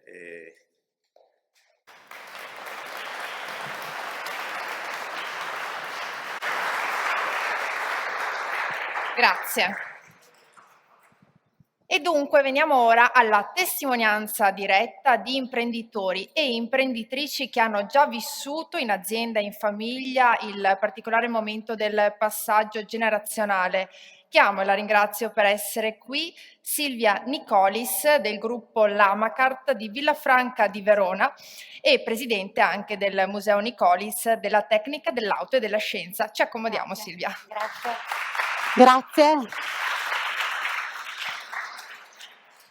Silvia, tu sei entrata in azienda assieme a tuo fratello di due appunto società prima guidate da tuo padre, ma possiamo dire che il tuo percorso in azienda inizia da piccolissima, possiamo dire che tu hai da sempre vissuto in fabbrica, a 25 anni eri già amministratore delegato di una delle due società e dunque ti chiedo come ha gestito la tua famiglia anche questo tuo percorso, come ti ha aiutata in questo tuo percorso, in questo tuo inserimento? Allora, intanto grazie e buon pomeriggio a tutti. Io vorrei portare proprio degli esempi concreti che spero possano essere utili ad alcuni giovani presenti. Insomma, il nostro gruppo industriale oggi opera in realtà con 6 società, quindi è molto vasto e all'inizio io sono proprio fisicamente nata in fabbrica. Cosa significa? Negli anni 70, non so, qualcuno conosce quel periodo, era un'epoca molto creativa, ma erano anche epoche di tensioni sociali, politiche, c'erano le brigate rosse, c'erano situazioni molto particolari. Io sono proprio nata nella casa dentro la fabbrica in una zona industriale praticamente semideserta.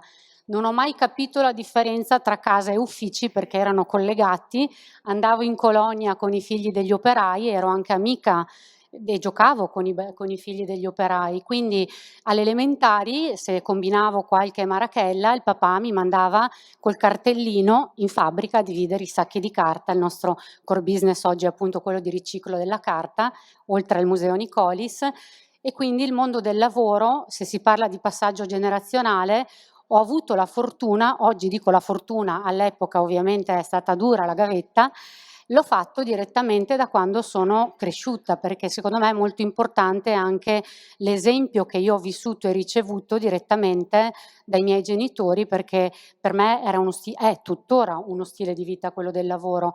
A 25 anni, come dicevi, sì, ero amministratore delegato di una società, ma non è stato un premio. Il papà cosa ha fatto? Mi ha affidato un'azienda che all'epoca era un immobiliare, si occupava di cantieri che costruivano capannoni e immobili per le nostre società, quindi io non passavo le mie giornate dietro alla scrivania, ma andavo, non con i tacchi, nei cantieri a litigare, a discutere con muratori e via dicendo, e non capivo ancora all'epoca perché questa formazione doveva essere così, insomma, così diretta, insomma. Quindi è stato comunque importante anche il fatto che il papà fin da piccola mi abbia affidato anche questo senso di responsabilità, perché immagino che tanti di voi sappiano che, come si parlava prima di patrimonio, io oggi dico sì, il patrimonio è un onore, ma soprattutto un onere. Io questo l'ho capito da subito, perché comunque quando hai a che fare con delle responsabilità in cui firmi e ti devi assumere anche chiaramente tutte quelle che sono le conseguenze legali, penali, fiscali e via dicendo, il gioco e la musica cambiano, insomma. Sicuramente nel mio percorso, diciamo, è stato fondamentale lo studio, perché da quando sono entrata in azienda, ed è stato il giorno dopo il mio diploma, ero direttamente seduta in ufficio a fare caffè, fotocopie, centralino, tutto quello che era la gavetta classica dell'epoca di un uomo come mio padre, nato negli anni 30, ho comunque sempre studiato e tuttora lo faccio tutti i giorni e sempre mi aggiorno e cerco di partecipare ancora oggi a formazioni che siano propedeutiche ai miei ruoli. Quindi la famiglia sì, mi è stata molto utile, e la mamma tra l'altro tedesca, quindi inquadrata sia nella indipendenza femminile piuttosto che nel metterci in viaggio da soli in aereo, ancora dalle scuole elementari, si viaggiava col cartello una volta, me lo ricordo, e i nonni ci pescavano in Germania all'aeroporto. E quindi sicuramente la famiglia in questo senso, nel mio caso, è stata fondamentale anche rispetto a quello che immagino parleremo dopo, del vero passaggio generazionale, perché per conto mio non c'è un passaggio generazionale che si stabilisce con un calendario, è una cosa in atto sempre, cioè è una maturazione, un accompagnamento che deve succedere anche attraverso la passione, l'affiatamento e la conoscenza dell'azienda che tu poi dovrai prendere in mano. Infatti chiudo questo intervento dicendo che poi, quando al papà chiedevo ma perché mi hai fatto pulire gli uffici, perché mi facevi andare in fabbrica, nei cantieri, e lui mi diceva perché volevo capire se eri in grado di imparare a fare quello che un domani avresti dovuto far fare a qualcun altro. Infatti oggi la cosa che io ammiro di più nelle persone è quando guardo le mani sporche di imprenditori che sanno cambiare una lampadina, pulire una scrivania, farsi il caffè e seguire un cantiere, perché è quello che poi noi dobbiamo fare, non è semplicemente ambire a diventare gli amministratori, i presidenti, quello è un plus secondo me che ci sta. Però per me il vero orgoglio è saper cambiare la ruota della macchina, sapere dov'è l'impianto elettrico Anche che per salta tutto e so dove andare a tirar su sì, sì. la stia. Bravissima, anche per me devo dirlo. E tu le mani te le sei sporcate fin da piccolina, dicevamo, e hai avuto anche il bisogno di realizzarti proprio come donna in due ambienti che sono prettamente maschili, uno quello appunto del settore del riciclo della carta e l'altro dell'automobile. Non è stato sempre semplice.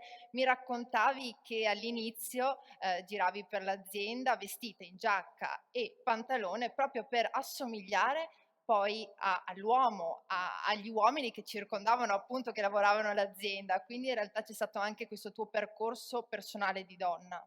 Sì, allora in realtà io non ho mai non ho mai pensato ad una realizzazione o a qualcosa di particolare, semplicemente ho sempre seguito le mie attitudini, quindi sicuramente io nasco come essere operoso e lavorativo come mia attitudine personale, e sicuramente ho capito che sia l'ambiente della carta molto maschile, quindi come vi dicevo industria del recupero e del riciclo, e l'automotive erano ambienti in cui io ero cresciuta, in cui mi ritrovavo. Il discorso che ti dicevo dell'abbigliamento, che poi io chiamo divisa, tra virgolette, era perché, e soprattutto quando si è giovani, ma per me è un argomento che vale ancora oggi, quando si è insicuri, non si hanno le competenze, non si hanno comunque le esperienze per, E in quel caso, secondo me, anche il modo di porsi determina anche il giudizio, tra virgolette, passatemi il termine, di chi hai davanti. Quindi, essendo io sempre stata una ragazza molto femminile, avevo piacere di essere letta, diciamo, per quelle che erano le mie capacità e non volevo dare modo a nessun altro tipo di fraintendimento, diciamo. Poi ancora oggi io sono una sostenitrice che ogni situazione della vita necessiti comunque anche di uno stile di abbigliamento, perché comunque se è vero che l'abito non fa il monaco, è anche vero che l'abito fa entrare nel monastero. Quindi soprattutto ai giovani io dico no, è una questione di educazione e anche una questione culturale. Quindi quella questione, diciamo, era più legata a una mia insicurezza personale, oggi è una scelta chiaramente, però sì, mondo maschile chiaramente all'epoca non si parlava delle quote di genere, di tutte le cose, non c'erano tutte le tutele, Esatto. però è stato sicuramente entusiasmante questo mio percorso in un mondo maschile. Tra l'altro io con gli uomini lavoro benissimo, con le donne lavoro benissimo, non ho mai avuto problemi di nessun tipo con nessuno. Tu hai voluto creare la tua strada, il tuo modello, anche perché come dicevi prima la tua storia, adesso ce lo racconterai, è particolare, la storia appunto del passaggio generazionale, però non sempre i giovani cercano di creare la propria strada, per paura magari di sbagliare, di fallire, cercano, l'abbiamo sentito anche prima, un po' di imitare i genitori e questo appunto in base alla tua esperienza è sbagliato. Allora non è proprio sbagliato. Allora, è un problema diciamo che nasce secondo me in tutte le famiglie, in tutti i rapporti genitori-figli, a prescindere dall'imprenditore. Generalmente chi ha un genitore carismatico e autorevole o comunque un leader tende a comportarsi o a essere condizionato da questa figura anche nella sua proposta, perché hai voglia di piacere, hai voglia di essere preso in considerazione e molto spesso comunque non dico che un adulto cerchi uno specchio, però c'è un'aspettativa molto alta in chi ha delle aziende che i figli siano il futuro, quindi anche quando si parla di passaggio oppure di continuità non è banale perché comunque un figlio subisce in un certo senso la personalità di determinati genitori. Io ho capito, a mie spese, ma un po' perché ho sempre avuto un carattere molto, diciamo, peperino e ho sempre voluto dire la mia. Mio papà mi aveva attaccato un cartello in casa non c'è pace se la gallina canta e il gallo tace. Cioè io sarei stata la gallina che continuava a parlare perché insomma in quell'epoca, però soprattutto nel mio caso che diciamo ho avuto più occasioni in cui il papà non ha potuto andare a essere presente fisicamente in azienda e io ho dovuto magari sostituirlo assieme a mio fratello, dove ho capito personalmente che poi anche l'aspettativa degli altri verso te, se scimmiotti le caratteristiche del leader, cade, è fallimentare. E in questo senso per me è fondamentale lavorarci sempre, anche a costo di lavorare sulla propria autostima, sulle proprie competenze, su quello che si diceva prima, cosa vuoi essere, cosa vuoi diventare, sei realmente una persona che si vuole caricare del rischio di impresa e di tutti quelli che sono i pensieri e la solitudine che vive l'imprenditore, perché poi ci sono delle caratteristiche personali molto importanti e questo è un percorso che una persona può maturare solamente nel tempo, però se sin dall'inizio si capisce che non si deve assolutamente diventare la copia del successo del padre, tutto questo tornerà utile e nel mio caso quando è che l'ho capito veramente? Il papà è stato uno dei pochi che ha pensato al passaggio generazionale in tempi non sospetti con i patti di famiglia quando ancora non andavano di moda.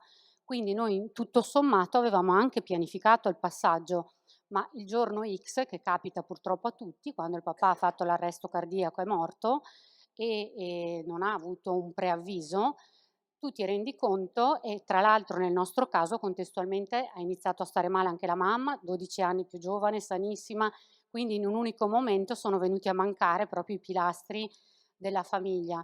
E in quel momento ti rendi conto che il problema non è aver pianificato il passaggio generazionale. Noi siamo andati in azienda, abbiamo parlato con tutti gli operai radunati, tutti hanno riconosciuto automaticamente in me e mio fratello la naturale diciamo successione, perché già lavoravamo al loro fianco, quindi non abbiamo avuto questo problema. ma è l'ambiente esterno che cambia anche la percezione dell'azienda stessa nel momento in cui viene a mancare il leader, perché questo bisogna dirlo. Quindi ai figli piuttosto che ai manager o agli amministratori, quello che è, c'è richiesto anche un passaggio molto delicato, che è quello appunto di capire qual è la personalità che si vuole dare alla propria gestione, perché oggi io posso dire, almeno questo è quello che credo, di essere riconosciuta in quanto imprenditrice per il mio modello di impresa, però ho fatto anni in cui venivo messa alla prova, nonostante tutto, nonostante la pianificazione, tu dici ok, e il dolore chiaramente personale della situazione familiare, dici però tutto il resto andrà liscio. Invece sai un padre, una figura molto, ripeto, carismatica, la società ti richiede un ulteriore passaggio, cioè la società esterna intendo. Quindi io quello che vorrei dare a tutti come consiglio è davvero di lavorare tanto sulla propria anche resistenza psicofisica, sulla propria convinzione nelle scelte che si fanno, sulla propria anche autostima, perché quella viene messa in discussione quotidianamente. E quando si dice resilienza, io dico sempre proprio la resistenza e il coraggio di andare avanti di fronte a qualsiasi difficoltà, credendoci e con tanta veramente buona volontà, e a volte dico bisogna anche affidarsi e dire ok, io vado senza farsi troppi pensieri e troppi ragionamenti, perché sennò non si va più da nessuna parte, insomma. Quindi questo è un po' quello che voglio lasciare come augurio, ecco, a tutti i giovani. Silvia.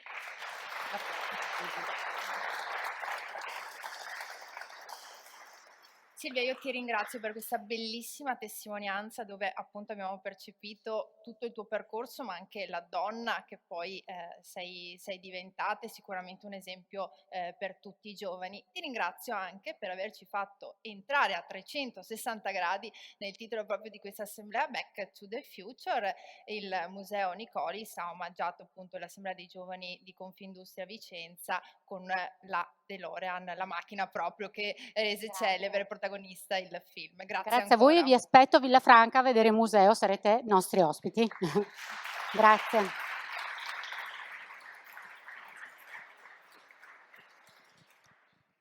E dunque ora continuiamo appunto con le storie degli imprenditori, imprenditrici. In realtà chiamo qui Erika Canaia di FIMIC, titolare della storica azienda metalmeccanica che ha sede in provincia di Padova e che nel 2023 taglierà l'ambizioso traguardo dei 60 anni. Ciao Erika. Grazie. Buonasera a tutti.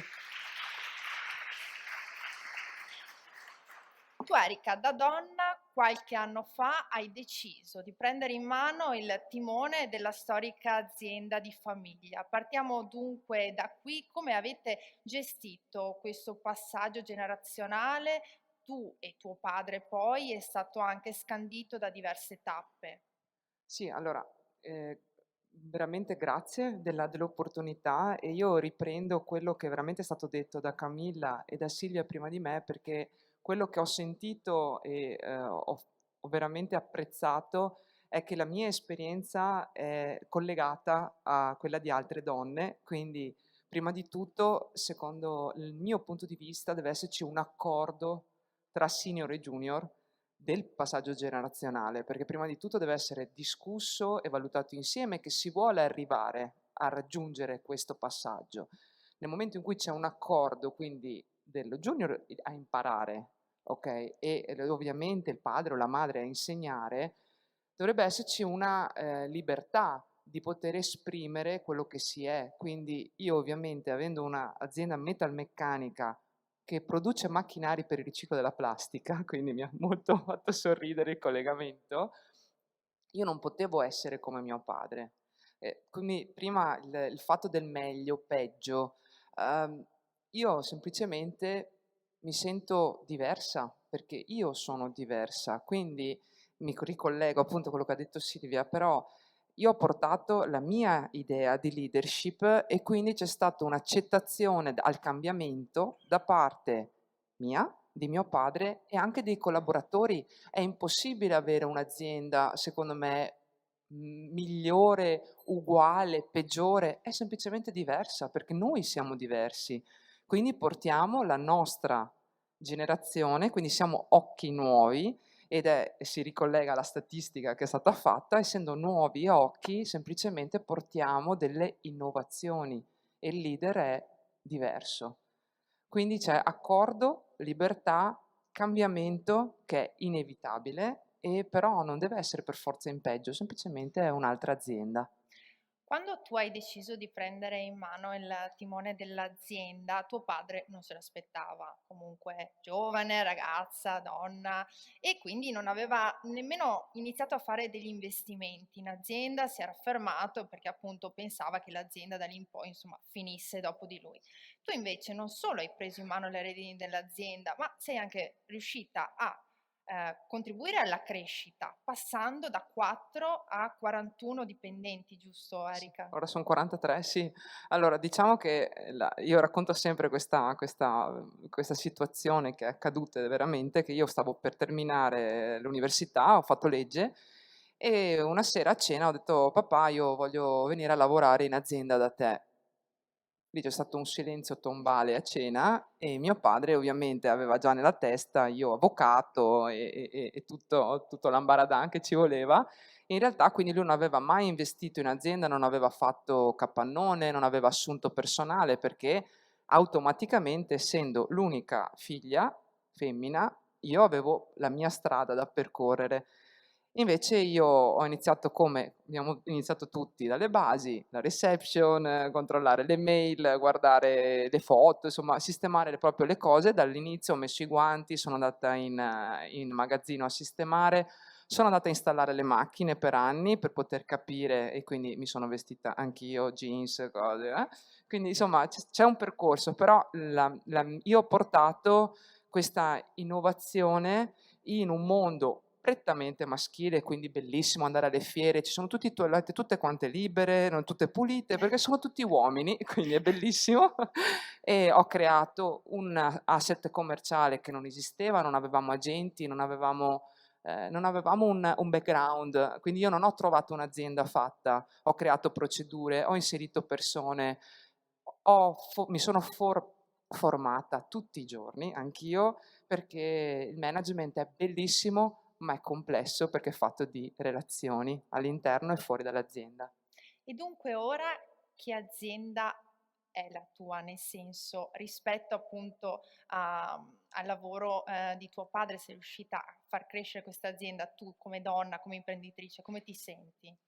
Allora, io, lavoro tutti i giorni ovviamente perché, devono quadrare i conti, lo sappiamo tutti che c'è quella parte, però quella parte imprenditoriale, femminile, emotiva e, accoglimento dei miei ragazzi in azienda, io, la sviluppo tutti i giorni creando delle iniziative all'interno dell'azienda che mi rispecchiano. Quindi per esempio sto creando un piano maternità, ho sostenuto la creazione di un asilo nel mio paese, sto cercando di sostenere anche a livello personale le problematiche che ci sono anche nelle relazioni tra le persone, perché inserire una persona all'interno di un reparto, di un nuovo reparto, comporta emotività anche all'interno di quel reparto. Quindi a me piace parlare di intelligenza emotiva, ok? Quindi di azienda emotiva.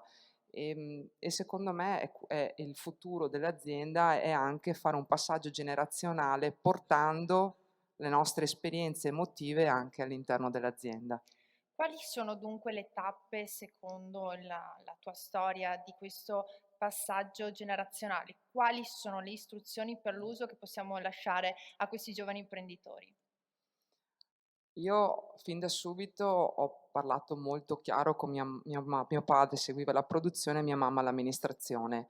L'idea era del permettermi di arrivare ad un processo di appunto passaggio generazionale, come abbiamo detto non è che il lunedì si passa al martedì, ok? È impossibile.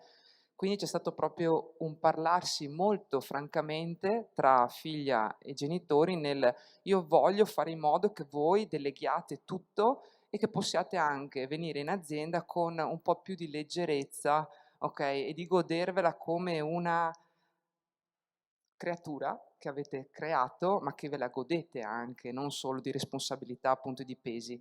Quindi prima di tutto secondo me deve esserci un accordo Non dobbiamo, secondo me, essere noi figli dei pessimi imitatori dei nostri genitori. Noi siamo noi stessi e diamo quello che riusciamo a dare. E sono sicura che i nostri collaboratori questo lo vedono e poi ci riconosceranno come leader.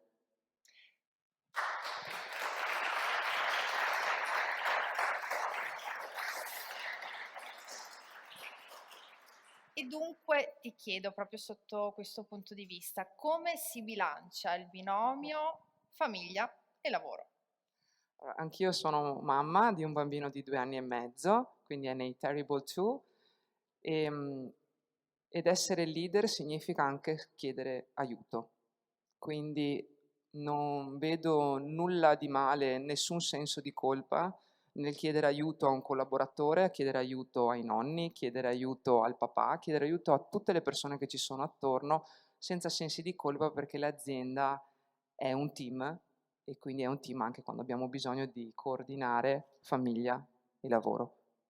Un'ultima domanda, un consiglio dunque a questi giovani imprenditori che magari si trovano appunto ad affrontare il momento del passaggio generazionale. Siate voi stessi, sarete meravigliosi.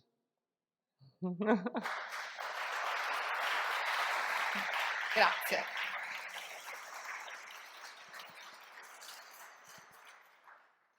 E dunque continuiamo i nostri interventi. Adesso chiamo e ringrazio per essere qui con noi questa sera l'ingegnere Giulio Pedrollo, amministratore delegato del gruppo Pedrollo. Ciao Giulio. Grazie, ciao. Il gruppo Pedrollo nasce nel 1974 da tuo padre Silvano Pedrollo e di strada da quel giorno ne è stata fatta veramente tanta, ma tu oggi ci racconti un altro tipo di storia, la duplice storia di imprenditore di prima generazione e quella di imprenditore di seconda generazione, proprio perché nel 2002, proprio per metterti alla prova, hai deciso di fondare dapprima la tua azienda. Sì, allora, quindi andiamo avanti dal 74, saltiamo tutte le tappe, arriviamo al 96, anno in cui entrai in azienda, neolaureato, e già lì sentivo qualcosa di sbagliato, cioè questo automatismo post laurea, entri in aziende di famiglia, sentivo che c'era qualcosa di naturale o apparentemente naturale, ma c'era qualcosa che non andava. Infatti ho sofferto terribilmente per 3 anni e mi è stato data l'opportunità di fare il sito internet in azienda, che allora non contava assolutamente niente. E, peraltro, nel momento in cui lo costruivo, mi ricordo che mio padre diceva: ma hai messo il catalogo? Come ho messo il catalogo? Cioè, se non mettiamo i nostri prodotti, no, ma non si fa vedere il catalogo perché poi i concorrenti lo vedono, quindi non. Giusto per raccontare un piccolo aneddoto, dico qui, quindi sito internet bellissimo, inutile, con nessun dato, e quindi insomma sono partito. Poi sono entrato in produzione, ho fatto un po' di qualità da ingegnere, mi sono messo lì, però anche lì difficoltà oggettivamente grandi. E a un certo punto, ad un punto, ho fatto un colloquio a Milano con allora Andersen Consulting, l'ho passato, dico a mio padre: vado via, vado a lavorare, faccio consulente, intanto esco perché devo far così.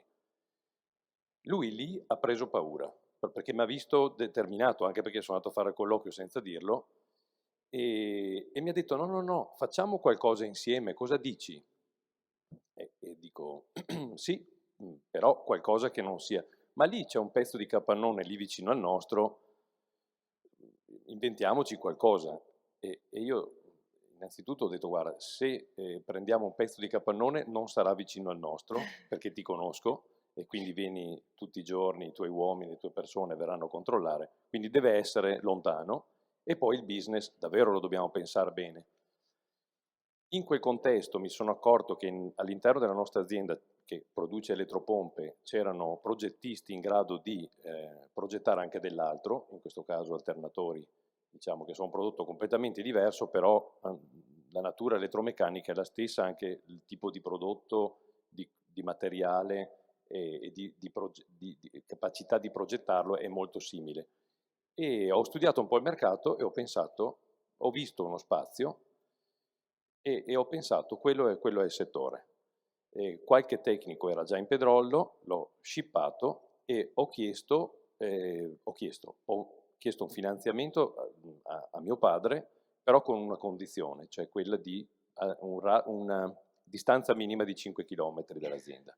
Perché per me la distanza fisica era fondamentale, non eravamo all'epoca della digitalizzazione e quindi lì è stato molto importante perché capanoncino nuovo, anch'io insomma mi riconosco in alcune descrizioni, mi faccio anche un po' tenerezza se mi guardo indietro perché dentro quel box arrivavo dagli uffici elegantissimi della Pedrollo e mi trovo in questo box di vetro freddo, e le caramelle, il caffè, l'acqua, chi la compra? Devo prenderla io, allora mi parlavo da solo al supermercato quando prendevo l'acqua e la portavo in azienda e dicevo ma non può essere un processo, cioè io non posso continuare a fare la spesa per tutte le settimane, cioè non posso avere sempre 3 dipendenti, eravamo in 3.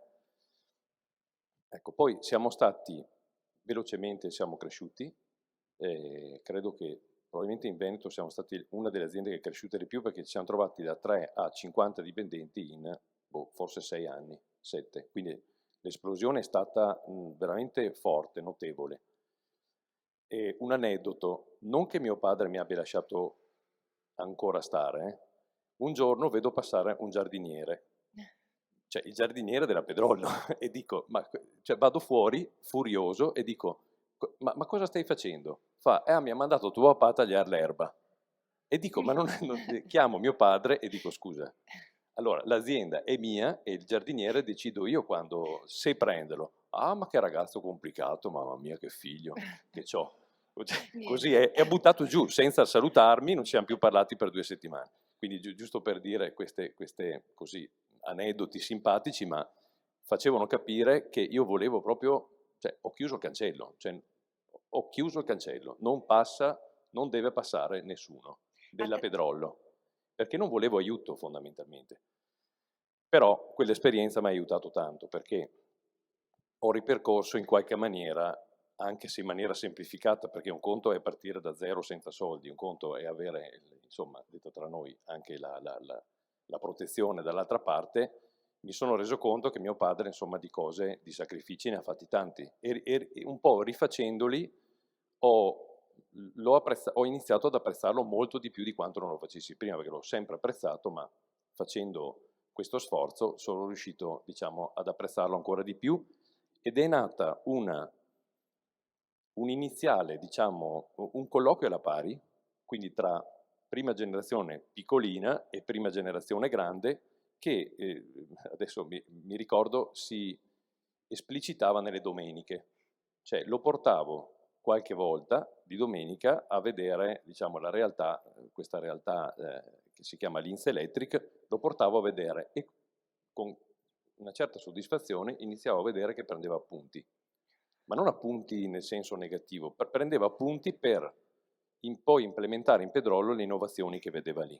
E quindi devo dire che anche questo è stato interessante perché per anni io ricevevo le telefonate dei direttori della Pedrollo dicendo cosa avete visto domenica, che ci ha dato una serie di compiti assurdi che non erano ancora previsti, forse perché ha visto, quindi riuscivo in qualche maniera a dare degli input in Pedrollo attraverso, diciamo, un'altra realtà, quindi una cosa un po' strana. Quindi questo è stato un po' l'inizio. Poi sono tornato in mezzo c'è stato Confindustria, ma se volete poi magari ne parliamo dopo perché anche di aneddoti ne ho qualcuno anche per dopo. Sono tornato in maniera molto più massiccia, diciamo, nel 2015 all'interno della Pedrollo e a quel punto però con insomma, un carico di esperienza dato anche da Confindustria oggettivamente, perché Confindustria mi ha permesso di vedere tantissime realtà, sia quando sono stato presidente di Confindustria a Verona, in particolar modo a Roma, vedendo scenari anche globali assistendo e anche in prima persona contribuendo alla creazione del piano Industria 4.0, è stata un'esperienza così importante che poi alla fine mi ha dato quella credibilità per cui mio padre tante volte nelle discussioni tendeva a credermi, ecco, quindi una questione di credibilità anche delle persone dell'azienda. Ecco, quindi per me non è stato molto difficile ritornare.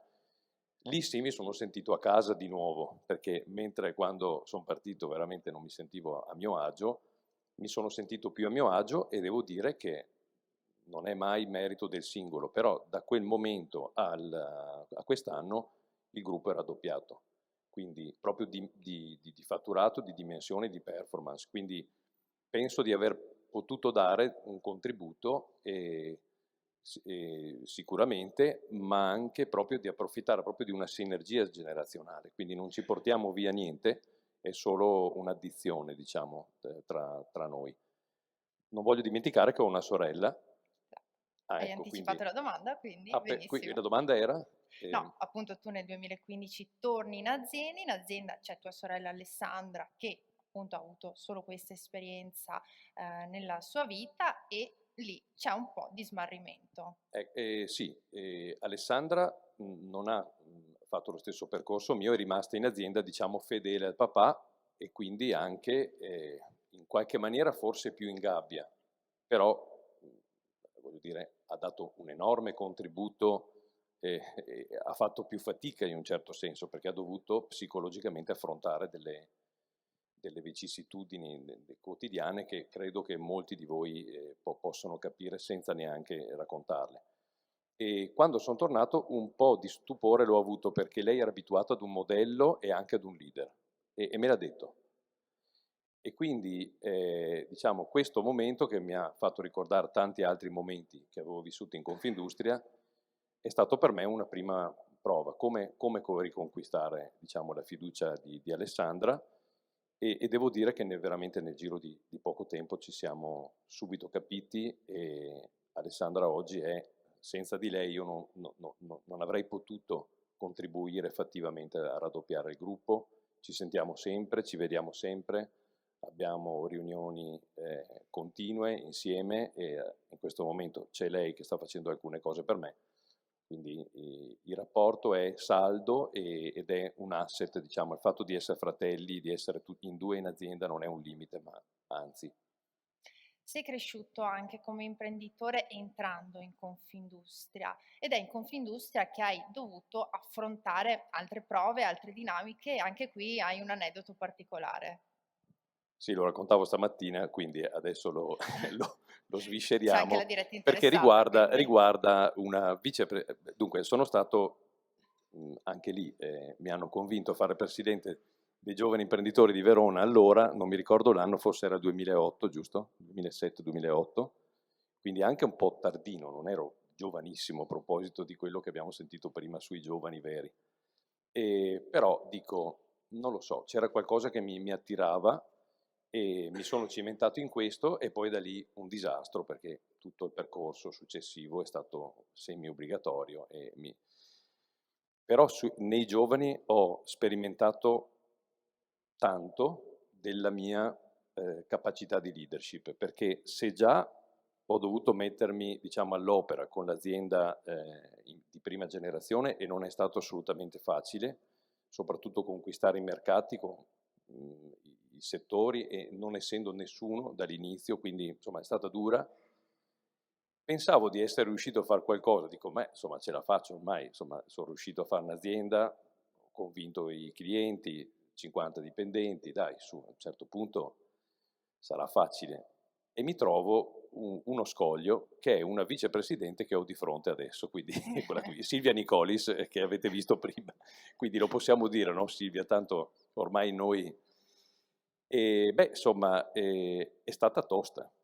L'avete vista prima, no? Mamma tedesca, quindi è chiaro che no, essere presidente, cioè rappresentare altri imprenditori, non è banale, nel senso che tu sei primus inter pares, sono tutti come te, non sono tuoi collaboratori che bene o male sono, tra virgolette, costretti a seguirti.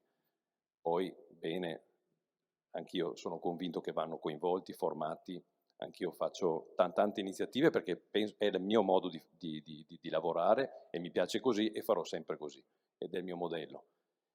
Ma dimostrare di essere leader con chi non te lo riconosce è complicatissimo, non puoi dire sono leader, quindi no. Quindi con Silvia abbiamo avuto uno scontro quasi fisico all'interno del suo museo, quindi c'era qualcuno che ci aspettava ad una riunione importante di varie altre associazioni. Hanno pensato di tutto, perché siamo arrivati in ritardo di 2 o 3 ore, dicono ah sì vabbè stavate litigando, invece in realtà stavamo veramente litigando e lei me le ha dette tutte, ma no, ma non ti considero, ma insomma non sei all'altezza, come è stata molto diretta, come avete, L'abbiamo vista prima, si l'avete vista. percepisce che è una E persona io ho molto pensato, diretta. ma come faccio qua? Cioè, e diventa un incubo, cioè è stato veramente... E quindi niente, anche lì, passo dopo passo, esperienza dopo esperienza, differenza rispetto al presidente precedente che era molto effervescente, e ho messo del mio. Io sono diverso, ero diverso molto dal vecchio presidente che era veramente feste e molto molto esuberante, e nel tempo, diciamo mano a mano, nei mesi, abbiamo costruito progetti unici, secondo me, abbiamo fatto bellissime cose e anche feste, quindi non male neanche da quel punto di vista lì, e abbiamo costruito un'amicizia che penso durerà per sempre perché c'è una stima reciproca tra l'altro e questo è stato un esercizio importante perché poi l'ho dovuto esercitare con altri ruoli confindustriali, sempre probabilmente più complicati, e non puoi piacere a tutti, perché questo è, penso, inevitabile, però devi poter condurre, e quindi Confindustria diventa una grandissima scuola da questo punto di vista. E non è vero che è una perdita di tempo, non è vero che vanno solo i figli scarsi, non è vero perché poi sembra, ma quello vabbè, è l'altro figlio, quello poco furbo, che va in Confindustria, io l'ho sentito 1000 volte, oppure ha tanto tempo, oppure siccome è messa male l'azienda cerca di venderla, trova qualcuno. Non è così, ma non è proprio così. Per me è stato determinante, non avrei potuto fare forse neanche il raddoppio del gruppo senza questa magnifica esperienza. Grazie a te Giulio Pedrollo per questa bellissima testimonianza, grazie davvero.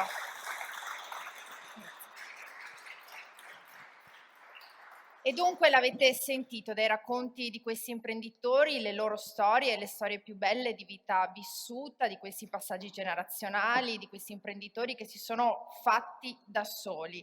E di questo passaggio generazionale che porta a crescita ne è fermamente convinta Confindustria Vicenza per il futuro proprio delle imprese del territorio, e per questo ha promosso un percorso in collaborazione con l'Università di Verona che vuole proprio affiancare le imprese e le famiglie in questo particolare momento. E dunque chiamo per illustrare proprio questo progetto il professor Andrea Beretta Zanoni, docente di economia aziendale all'Università degli Studi di Verona. Professore, prego. Grazie alle due presidenti, grazie a tutti voi.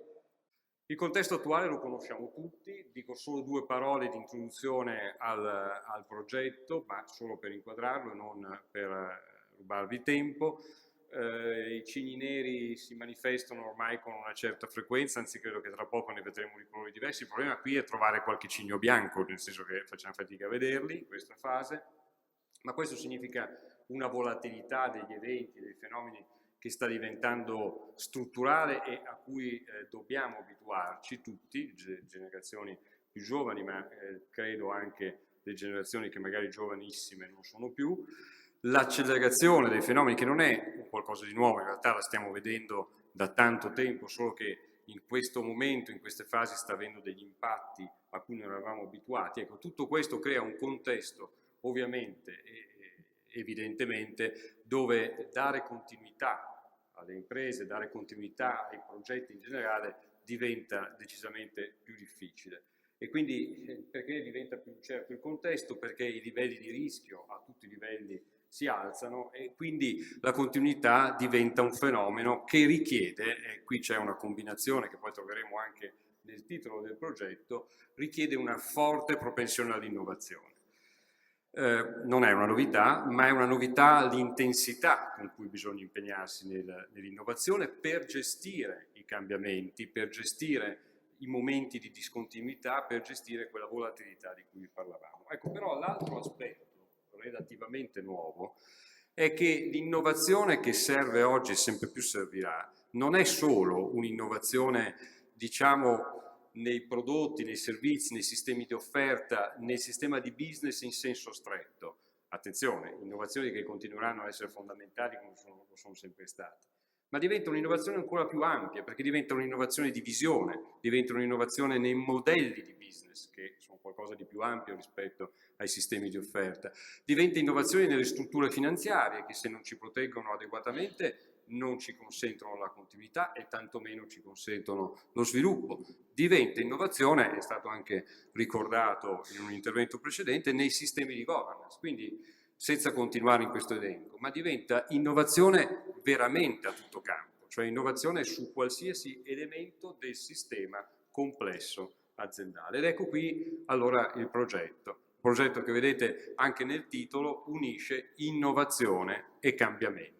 Innovazione e cambiamento per continuità aziendale, cioè per aiutare le imprese e aiutare soprattutto chi le imprese le guida a aumentare le probabilità che queste imprese riescano nel tempo ad andare anche oltre le persone che le stanno guidando. Gli obiettivi del progetto, quindi l'abbiamo capiti, sono dare informazioni, condividere esperienze, ad esempio oggi mi pare che sia un bel modello questo, cioè di condivisione di tante esperienze, di tanti racconti anche, che aiutano a capire i passaggi che sono stati fatti, proporre soluzioni concrete, perché le soluzioni, cioè le informazioni e le esperienze servono se poi aiutano, no, ciascuno poi nel proprio ambito a individuare anche delle soluzioni che sono realmente praticabili. E in tutto questo, attenzione, comprendendo anche i legami che esistono tra la continuità aziendale, le continuità patrimoniali e le continuità delle famiglie imprenditoriali. Sono continuità un po' diverse, che si giocano in maniera diversa, ma che ovviamente hanno tantissimi punti di intersezione. Allora, negli incontri, adesso dirò due parole anche su questi, che faremo in questo progetto, quali sono le domande a cui vorremmo dare delle risposte. Qui trovate un elenco, ne leggo qualcuno, come dovrebbe evolvere il ruolo dell'azionista e dell'organo di governo all'interno di un'impresa, a cosa servono gli accordi di famiglia, sono stati anche ricordati, gli statuti, i protocolli di famiglia, tanti nomi diversi per indicare cose solo parzialmente diverse. Cosa significa affrontare dei processi di managerializzazione all'interno di imprese che magari sono a un certo livello di strutturazione organizzativa? Cosa significa affrontare i piani strategici? Cosa significa fare operazioni di M&A, sia sul lato della vendita, sia sul lato dell'acquisizione, e così via. Quindi non voglio dilungarmi, anche perché sennò divento meno telegrafico di quanto volevo esserlo, però vedete, sono solo esempi che spero facciano comprendere come in questi incontri vogliamo entrare nel merito di tutti i dubbi che ci possono essere, di tutte, diciamo, le esigenze informative e operative che in questa fase storica si possono incontrare. Faremo diversi incontri durante l'anno, saranno incontri molto operativi perché verranno preparati prima con documentazioni, con informazioni, e verranno seguiti anche da fasi che noi chiamiamo di follow up, cioè di momenti in cui, a seconda di quello che ci siamo detti durante l'incontro, andremo ad arricchire da un punto di vista informativo e da un punto di vista, diciamo, delle soluzioni, le cose che sono emerse durante l'incontro. 3 attori che cooperano: Confindustria Vicenza, ovviamente, l'IPI, che è, diciamo, un braccio operativo all'interno di Confindustria Vicenza, a cui è affidata la parte, diciamo, più organizzativa, e poi l'Università di Verona, che rappresento io, che invece darà il suo apporto, diciamo, di natura più scientifica e metodologica. Il punto, diciamo, il perno del progetto è il comitato di indirizzo. Non leggo i nomi, anche perché poi non vorrei fare la gaffa di saltarne qualcuno, ma insomma è un comitato di indirizzo. Vedete, lo leggete, intanto parlo e voi state leggendo giustamente la slide, e le leggete voi, di grande profilo, con impegnata in primissima persona Confindustria Vicenza, anche lato giovani, quindi è un comitato di indirizzo che aiuterà la componente diciamo, scientifica e operativa a scegliere di volta in volta gli ambiti su cui approfondire, su cui lavorare, su cui proporre le diverse soluzioni. Ognuno di questi, quindi Confindustria, ha il suo ruolo, l'università, cioè noi abbiamo il nostro, l'IPI ovviamente ha il suo, che è un ruolo molto tecnico ma anche molto operativo, perché è ciò che consentirà, è diciamo, l'unità che consentirà l'implementazione. Non l'ho detto prima, ma puntiamo a realizzare almeno 4-5 incontri in un anno, che attenzione per come vogliamo farli, cioè per quello che ci sarà prima dell'incontro e soprattutto per quello che ci sarà dopo l'incontro, non sono pochi, quindi saranno un impegno importante, e naturalmente tenendo tutto ben unito, sinergico, parola che ho sentito diverse volte oggi, dal comitato di indirizzo alla programmazione, alla preparazione, ai follow up, alla raccolta del materiale e dell'ideazione. Chiudo e vi comunico, chiudo se l'orologio è corretto, con un anticipo di 50 secondi, stato telegrafico come dovevo esserlo, ricordando che l'innovazione in effetti alla fine dei conti è semplicemente la capacità di vedere il cambiamento non come una minaccia, perché psicologicamente siamo tutti portati a fare questo, ma come invece una grande opportunità. Grazie.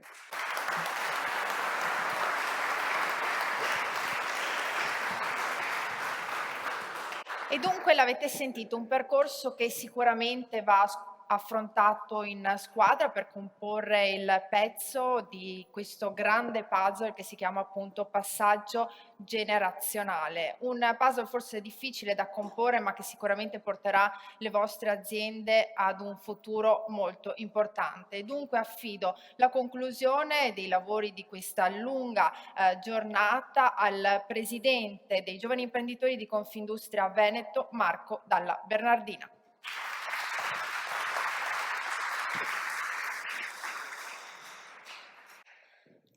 Non siete stanchi, vero? No, sono circa 50 minuti di intervento e quindi siamo carichi. Allora, innanzitutto grazie a tutti, grazie della splendida serata, grazie Camilla per l'invito. Non ti nego che sei stata fonte della maggior parte delle mie ansie nell'ultima settimana per svariati motivi. Il primo è il fatto che è la prima volta che chiudo un'assemblea, quindi questa rimarrà per me per sempre la mia prima volta. Secondo, non me ne vogliano gli altri relatori, ma chiudere un'assemblea con, prima di me, 2 imprenditori che per la nostra generazione, soprattutto per noi di Verona, sono un po' dei fari, delle fonte di ispirazione, questo crea anche un attimino di ansia, non lo nego. Terzo, perché la vera domanda che mi sono fatto dopo il tuo invito è stata: e io cosa dico? Dopo tutti questi professori, tecnici, imprenditori, io cosa dico a queste persone? Vero che ho una figlia di 4 anni e quindi un pochino il ruolo del padre comincio a pensarlo, ma è anche vero che l'ultima volta che era in ufficio l'ho chiesto: amore, vuoi fare il lavoro del papà da grande? Lei stava disegnando, mi ha guardato e mi fa: no, io voglio fare la principessa. Anche ho capito che forse era un po' precoce ragionare dell'azienda, quindi ho detto va bene. E allora ho pensato una cosa, ho pensato di raccontarvi 2 storie. La storia di Luca e la storia di Francesco. Sono 2 storie assolutamente vere, con nomi però inventati. Luca è un ragazzo che è nato negli anni 50. Suo padre ha una piccolissima attività e tutti i sacrifici, tutto quello che fa ogni giorno è fatto per permettere a Luca, a suo fratello e a sua sorella di studiare, perché per lui era la cosa più importante. Luca riesce a studiare, il suo sogno è quello di fare l'avvocato, si iscrive a giurisprudenza a Padova ed è felice. La vita però sappiamo tutti benissimo che nasconde le sorpresine dietro gli angoli, per cui in poco tempo il padre di Luca si ammala e ancora in meno tempo muore. Luca e suo fratello decidono di abbandonare gli studi e di cominciare a prendere in mano l'azienda del papà. Ce la fanno crescere, diventano degli imprenditori di successo e trasformano una piccola realtà di 1 o 2 collaboratori in un'azienda che dà lavoro a centinaia di persone. Luca oggi ha quasi 70 anni e questa storia me l'ha raccontata lui qualche tempo fa, però 2 cose mi hanno fatto pensare quando mi ha raccontato questa storia. E lui mi ha detto: sai, se mio padre non fosse morto, con il caratteraccio che aveva, noi non saremmo mai riusciti a fare tutto questo. Però io di contro ho 2 grossi rimpianti. Il primo, non averlo mai avuto al mio fianco quando avevo bisogno di un consiglio. Il secondo, che io adesso non lo posso guardare in faccia e chiedergli se è orgoglioso di me. L'altra storia è quella di Francesco. Francesco, a differenza di Luca, è nato negli anni '80. Il suo sogno non era fare l'avvocato, ma far carriera nel mondo dello sport. Era il suo sogno anche se lui sapeva di non essere né il più veloce, né il più talentuoso, né il più forte giocatore che c'era. Ma lui aveva una cosa grande, il cuore.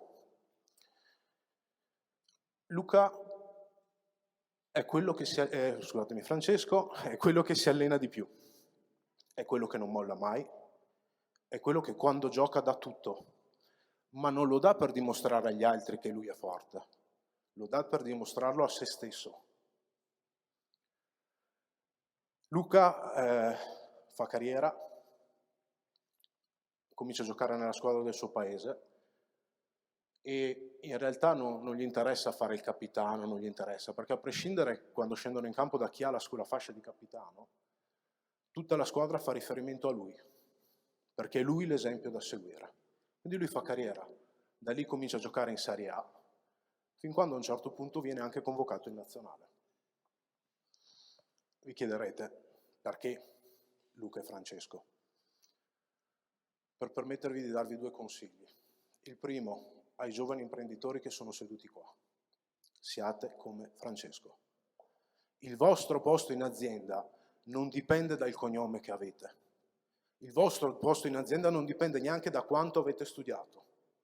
Il vostro posto in azienda dipende dal vostro spirito di sacrificio, da quanta dedizione mettete all'interno di quell'azienda lì e da quanta voglia avete di dimostrare, non ai genitori, non al management, a voi stessi, quanto siete dei bravi imprenditori e quanto siete in grado di migliorarvi giorno dopo giorno. Il secondo invece è per tutti i senior che sono qua seduti, per tutti coloro che hanno una figlia, un figlio, coloro che hanno dei nipoti che vogliono entrare in azienda.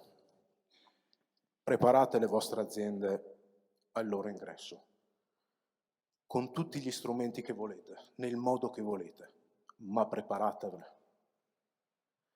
Preparatele perché fare l'imprenditore non è una scelta sensata, soprattutto in Italia. È un impulso, è un fuoco che hai dentro. Preparatele e date loro il modo di dimostrare di essere in grado di condurre ciò che voi avete creato. Preparatele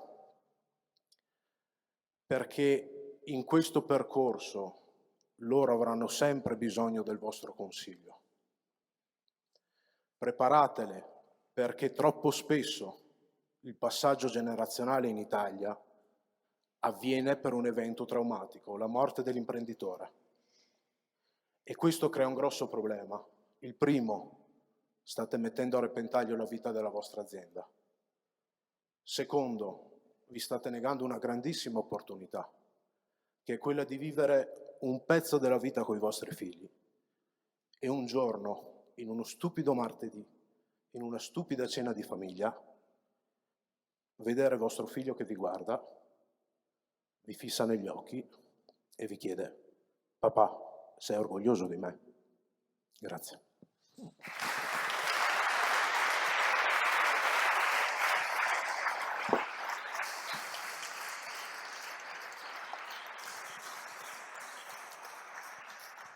E dunque ora i saluti conclusivi dalla Presidente del Gruppo Giovani Imprenditori di Confindustria Vicenza, Camilla Cielo.